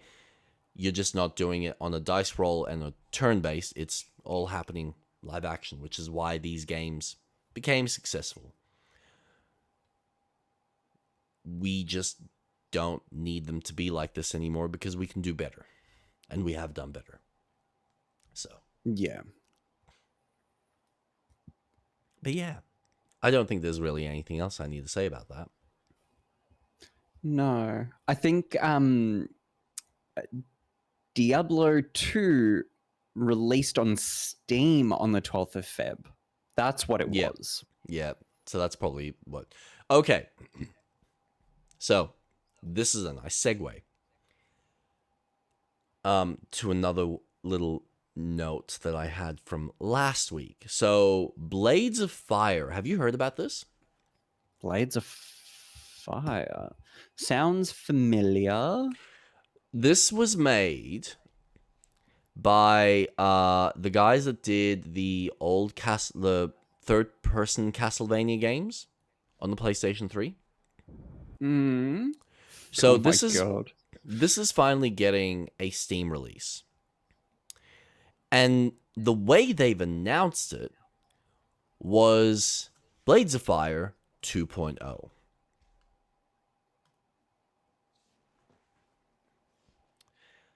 Now, in all honesty, there's not much to the trailer. They don't really mention anything that's like massively unique, other than I think it's like New Game Plus, a couple of extra improvements. It's very basic stuff. Mm-hmm. But of course, the big thing is the push on Steam, the new marketing release. And so I was wondering about the fact that we're starting to see some of these developers that maybe don't have the best success just on Epic alone or in other systems. It's like they suddenly use the 2.0 marketing as a crux to try and engage people again. And I'm wondering whether that is going to wear out thin on consumers at some point, because there are some games that I think have done a great job of that. I've got Lords of the Fallen as one of them, that I think when they kind of released their game into like 1.4 or 2.0, massive changes, massive improvements, additions to the game, which was fantastic. But now I'm starting to, and again, it's not like every developer's doing it, but I'm starting to notice some of these guys are using the 2.0 marketing as a, hey, look, we've improved the game. It's the version you really want to play. It's the ideal version. It's like, yeah, but your game released like 8 months ago and it didn't do as well as you hoped. And just because you added a photo mode, a New Game Plus, and a couple of other little tweaks, I don't know if I necessarily justify that as a 2.0 per se. Like, this isn't No Man's Sky level of update. So this has New Game Plus, new challenge level, which is Titanium, which is, I'm assuming, difficulty. Mm-hmm. New weapon parts and skins, only available in New Game Plus. Yep. Elements transmutation, which allows players to change material types. Photo mode. Boss revival mode, where you can replay boss fights. Spells on weapons for a deeper combat. And now you can pet the ox. That is the 2.0. Yep. I think it's very interesting when people don't see the expectations of sales when they only release on one launcher Mm-hmm. and then decide to release it on, yeah, we can get more money. Steam has been around since the dawn of time. And unfortunately, you're competing with a launcher that has just done so many things in favor of the player base. Steam is your one-stop shop for so many things: forums, guides, purchasing games, communicating with friends, and it's hard to compete for anyone to then. Remember when Ubisoft, I think they were the first ones to say, hey, we've got our own launcher, and a lot of people were saying, what the fuck? Why do I have to purchase a game on your system or launcher? Why isn't it on Steam? And lo and behold, a few years later, they were like, oh, yeah, we're going to release games on Steam now. It's like, yeah, you should have been doing that because that's where everyone is at. But the ironic thing is they will try their best to offer better sales on their launcher just so you can buy it on their server. Yes, because they And get there's 100% of their sales. Yep. Which I find fascinating. But people would still rather wait and get it on Steam. Mm-hmm. And it has been proven. Yeah, it shows. time and time again. Well, it's the one game that I'm honestly waiting for on Steam. And I've got it. Like, I've got access to it. I've played it on the PlayStation. And that's all fine and dandy. But it's Alan Wake 2. And Remedy just refuses to release it on Steam. It's been over 2 years, I think, now. Like, 2023, yeah. Jesus. Yeah, more. It's like, 3 years. Fucking hell. But that's still not on Steam. And I do wonder whether them releasing it on Steam would theoretically provide slightly improved sales. So. Yeah. I feel like it would be a high-selling game on Steam if it didn't wait so long. Yeah, well, I mean, that's kind of the problem right now, isn't it? Unless what they then do is decide, oh, we're going to release Alan Wake 2 as a complete package on Steam. Again, 2.0 marketing type of shit. As we release Control 2 Resonant. Who knows? Who knows? Because Control Resonant isn't coming to Steam. It's only Epic. Yeah, correct. As far as I've seen, unless they change their mind.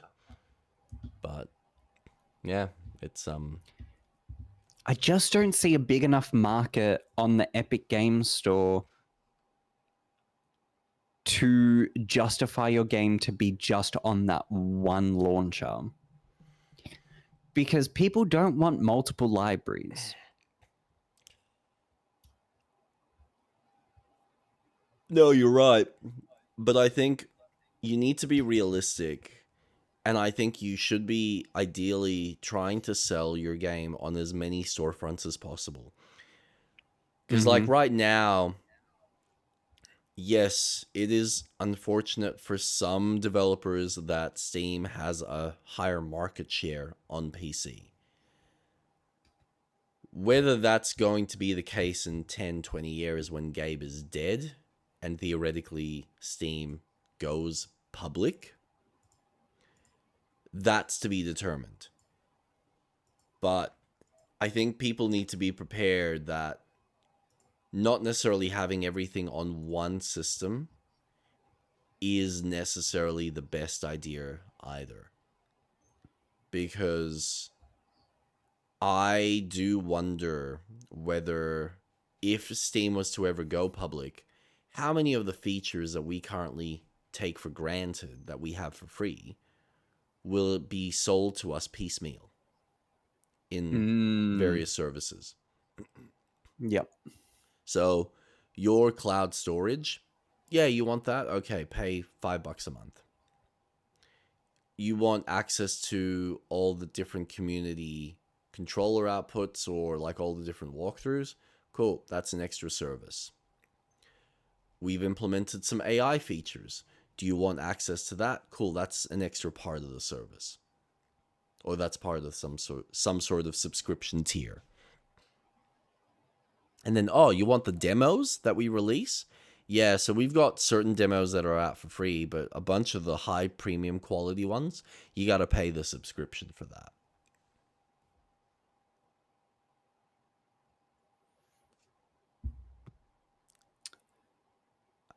Yeah. I hope it doesn't happen. I don't want it to happen. I'm not asking for it to happen because I fucking love the way Steam is set up. And because Steam is holding their ground on a lot of that stuff, it means that so are the other companies. You don't see Epic and GOG trying to gouge the player the way PlayStation and Xbox does. Just for certain features, like cloud storage.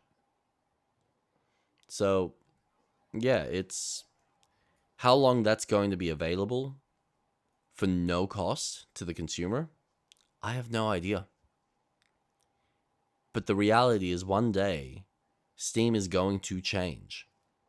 And I don't think it'll necessarily be for the better. We also don't know what Gabe has set for postmortem. No, we have no idea. Because it might not. It might. We don't know. But that man is enjoying life on his yacht. Yes, he is. Good on him. Yes, he is. All right. I've got a few other minor little points, but I don't know whether it's really worth bringing up. Just quickly, there's a new Oceanhorn 3 game. I don't even know that this series is even worth the time or the effort. I don't know if you've seen the trailer. But you can play it on your iPhone.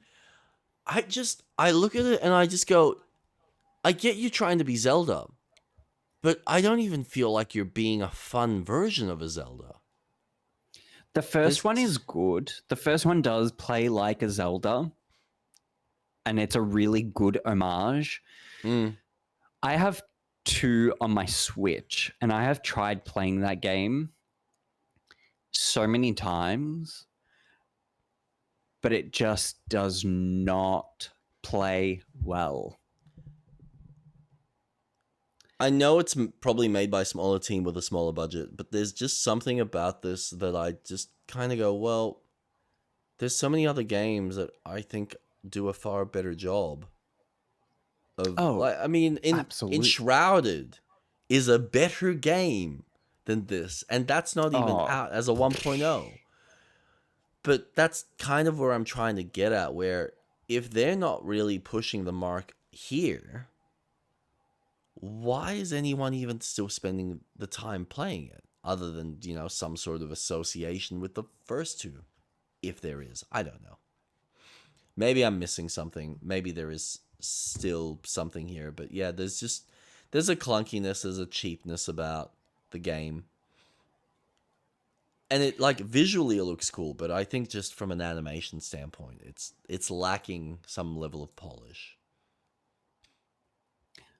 I just wish they didn't release it for the phone, because the eventual release on console is just not going to be fun. If it was console first and then ported to the phone, fine. You know what released on the phone? Oh, wait a second. Tomb Raider 2013. Oh, really? Okay, cool. That's not what I was thinking. No, I wasn't thinking that they would find a market there, but apparently there is. Oh, they're trying whatever they can. Odd choice. Well, yeah. Yeah, yes and no. Yeah. It, just a Tomb Raider of that caliber is Yeah. just such a weird game in my mind to run on the iPhone.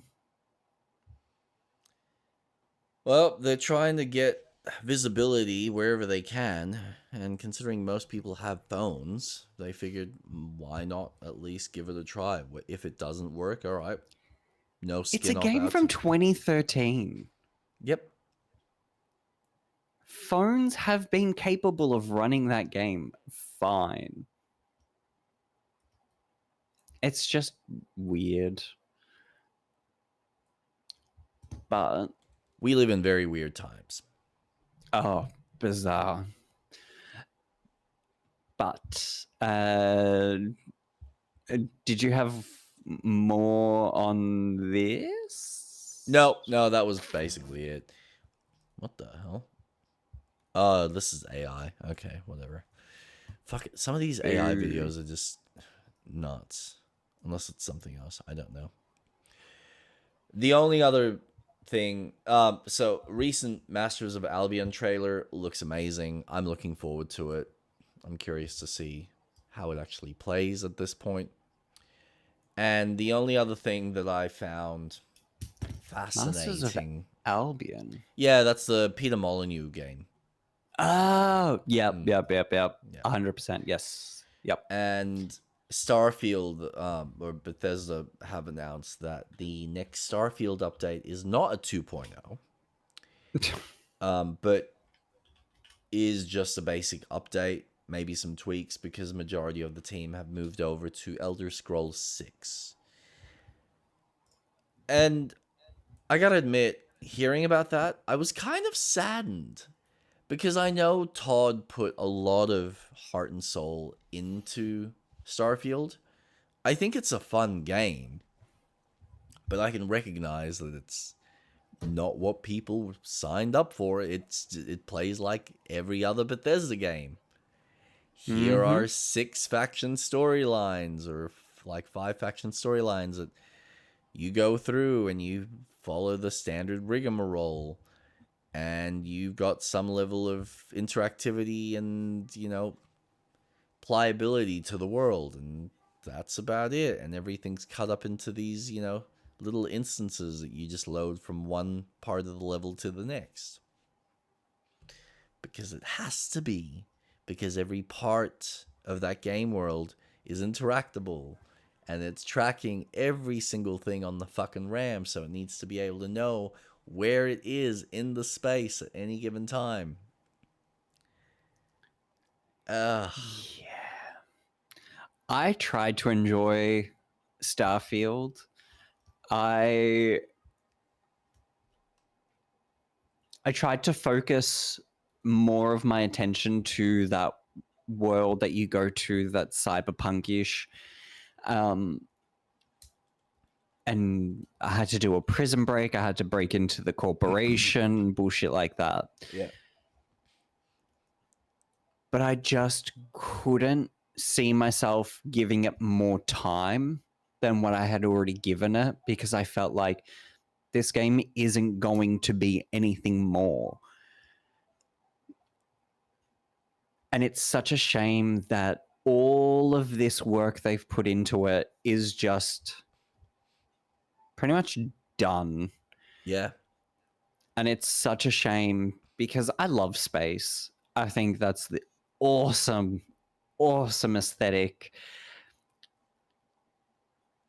And it really just solidified I'm done. I didn't enjoy Skyrim. I appreciate that they released Oblivion, and it was a game that I was interested in getting, but I couldn't. After playing Starfield, I was like, I'm done with this RPG games that Bethesda's doing. I think I get that people like Todd Howard, but unfortunately, I just don't think he's cut out for this anymore. I think his time is done, and we need someone who knows how to make RPGs and a vibrant world come in.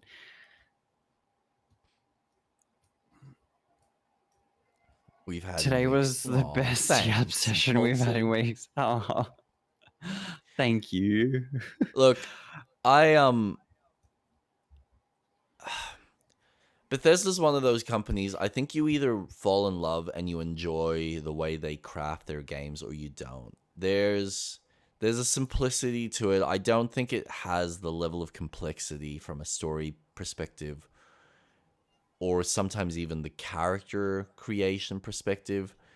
But there's enough freedom to develop the character you want and then almost become overpowered. Like the game does, I think, a great job of giving you a fun power fantasy. Mm-hmm.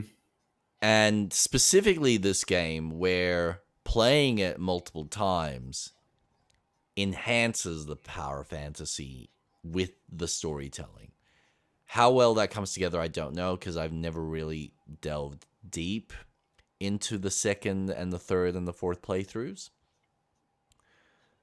But they are meant to kind of enhance some level of philosophical experience that you have with it. And I think that was always the point that he was trying to make. I think there was a remark he made a few years ago. I say a while ago, where he relied that the games were more fun when they were glitchy. And he really leaned into that style of games where they weren't as polished. So if you see a character glitching through the floor, it's like, oh, but, that's the charm of There's these a games. It's like, personality, yeah. no, that don't make that a core element of your games. That's not enjoyable. No. And I felt that he really delved into that too much. Yeah. And that for me was a real point in, well, if he's not taking this seriously and is expecting these games to be glitchy, then I'm not going to enjoy them. Sure, sometimes the glitch can be funny, but I don't want that as your core marketing. Correct. They shouldn't be. Yeah. I also think, don't fucking announce ElderScrolls 6 5 years ago and we still have nothing to show for it. Fuck off. Yeah, Fuck that right was off. that was a bad call. That was a very Hey, we just want to let you know we're working on Elden Scrolls 6. Okay, that's great. It's going to be the biggest world you've ever explored. Listen, Todd just needs to Okay. make his fans, settle down and relax that he hasn't decided to retire. I'm not leaving yet. You're getting Elder Scrolls 6. It's coming out of my brain. It's fine. We're all good. You're gonna get your fucking 6th game. We know how much you guys want it because you bought 5 multiple fucking times. Oh, don't even get me started on Skyrim. I Still fucking can sells. appreciate a joke. Oh, absolutely. I can appreciate a joke. But I always reflect on Skyrim played on Alexa. That joke that they played. It really annoyed me because it's like, stop taking the piss out of this situation. You've released the game at least over 20 times now. And each one is a different version. It's a different edition. Just release the game and just say you're releasing it. Hey, we're re-releasing this on modern consoles so you can play them. Cool. Don't give it an edition. Just release the fucking game. I would be fine if Todd retired. I would be fine with it. I think I'm one of those would. people. would just goodbye. I'll be honest, playing Kingdom Come Deliverance has just shown me that, okay, I don't need you, Todd, to be around here. I appreciate the fact that you allow your games to have a level of interactability where I can literally grab every single pair from every environment and then put all the pairs in a toilet room or like in a specific space, and it'll run and it'll work and it'll do exactly what it needs to from a physics standpoint. That's cool. I love that there's the interactivity of putting a bucket over someone's head and now they can't see, so you can steal. Awesome. That's interactivity that I appreciate in a game. But enough's enough. Yeah. You like, you know, it just didn't resonate. At the end of the day, there wasn't enough there from a world building perspective to anchor people to the world and enjoy it. And I think because of the way the engine is designed and the way it's constantly having to load from space to space to space, it does create a level of friction that I think people don't want in a game anymore, or it's like a disconnect in people's brains. Because there are some games that do it really well. Like I think the Star Wars Jedi Fallen Order, when you're jumping into the spaceship and you're going from one level to another, like it's a loading screen, but you're still walking onto the ship, so it feels congruent, and you're not suddenly being pulled out of the game to be shown a loading screen for 5 seconds to then now you're back in the game to walk down the corridor and here's another loading screen. Like that gets very old very quick for people. And especially with Starfield, you do need to move. Yeah. There's quests that you start on one planet and then you need to go to a different planet. But it's like, and it gets tiresome. Yeah. Well, you go from a planet to now I've loaded from space on the planet.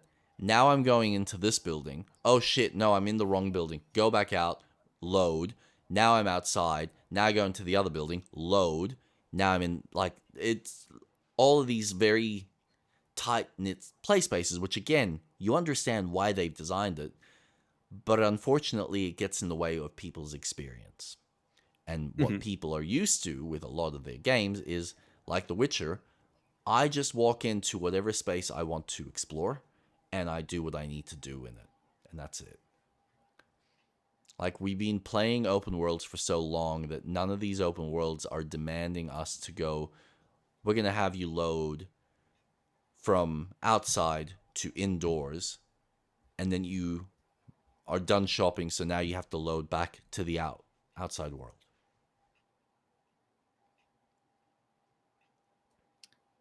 Which is a segue if you want to talk about it, or we can leave it for another week. Crimson Dawn. Crimson Desert. Crimson Desert, yep. What did you want to talk about? Their latest trailer. Oh my god, yeah, because we never actually discussed it. That, I gotta admit, that recent trailer has kind of sold me a bit more. Especially the last little bits where they showed all the different mini games. I'm like, oh, so you do have more stuff in here that you haven't presented. At the same time, it also scares me because I'm kind of like, well, where... Now I don't know... Like, my imagination is ready to run wild, and I am just lassoing that and holding it down as tight as I can, because I am concerned that they've shown a really good demo, and how much of that is actually real and how much of that is as fun as it looks. So we won't know until we play it, until it's in our hands in a month, because it's very soon. Yeah, March. To me, this could rival, and this is a big thing, Skyrim. With what they were showing it just feels like there's a whole management system of a team. And that's what I want in Skyrim. Yep. Allow me to have that sense of, okay, I've got companions. Let me help them in my encampment. The world itself from the last trailer feels like an actual character and the attention they've put towards it. So it feels, as expansive as the world is, it feels really congruent to not just you as a playable character, but the world itself is also going to be a character that you're going to explore. I'm looking forward to this if my PC can run it. It feels like the fantasy game that I've wanted. Magic feels so fucking interesting. The character customization, even though they're predetermined characters doing things, it feels fun. I'm really looking forward to experiencing this game. I'm very excited. I mean, it looks like a really big project. We'll just have to see whether it is going to deliver on all of its promises and whether it has an interesting enough world and story for people to explore. Because I'm concerned that it'll be, yeah, this is cool, there's a lot of fun things, but it's as forgettable as Dragon's Dogma. Because that's a series that I think has a lot of capability as an action game. But unfortunately, the stories just never seem to resonate with people, so it just becomes this forgettable product. So whether this game will be like that or whether it'll be something more unique and special, will it reach levels of like a Witcher 3 did or a GTA? Who's to say? Like I said, we'll find out in a month. Yeah. I have a good expectation. I'm nothing super high, but I just feel like this game is going to be one of those games that will get a lot of good positive attention to. Or it'll be ripped apart.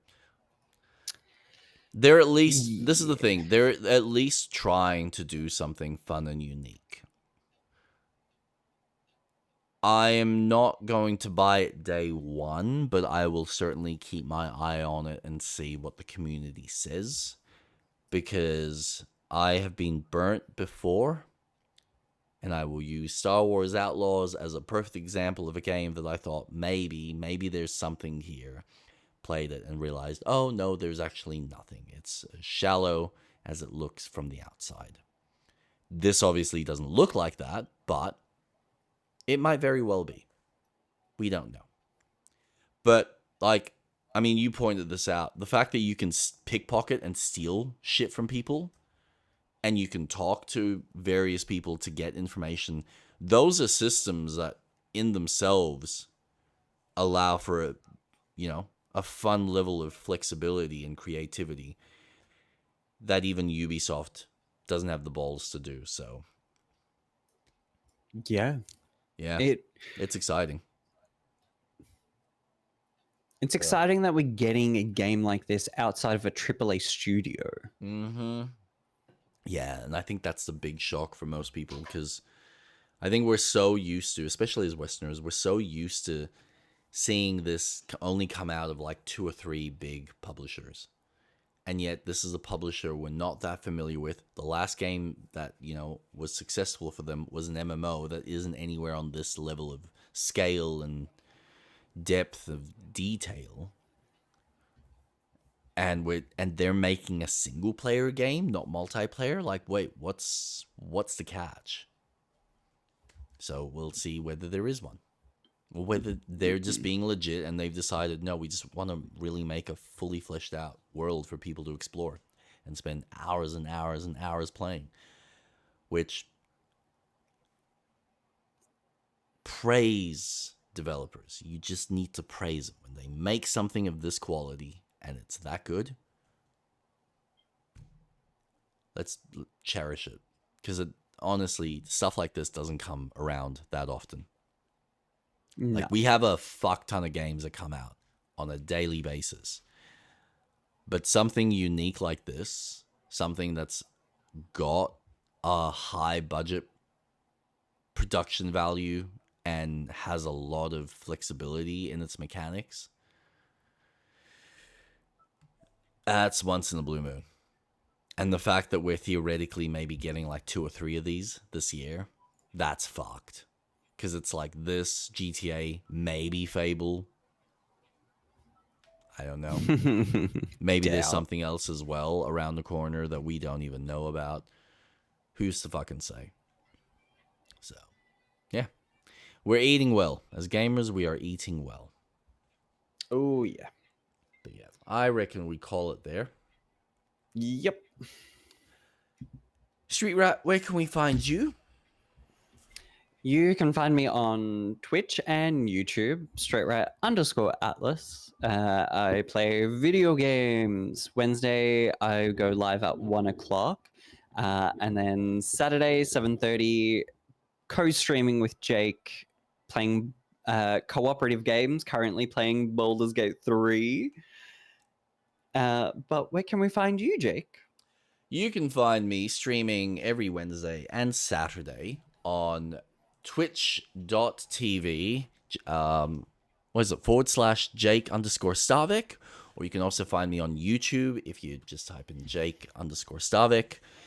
I will be continuing my run through of Lies of P on Wednesday, 7:30 Australian Melbourne time. And of course, with yourself, we will be continuing Baldur's Gate 3 and theoretically actually finishing this fucking act that has taken more than 6 months to complete. Why won't it end? StreetRat, why won't it end? Why is there so much game? We are eating well with Baldur's Gate. Actually, I want to know this because I am. We have spent 106 hours. It's a single. How have I spent 106 hours on a single playthrough? What is wrong with this? No, I'm sorry. That's and unacceptable. There's probably another 100 hours in Act 3. Unacceptable! Anyway, thank you all so much for joining us tonight. We hope to see you again on our personal streams. I'm getting tired. And stay tuned next week for more of us chatting as well as playing some Baldur's Gate. So have a good night. Stay safe. Look after yourselves. See ya. Good night.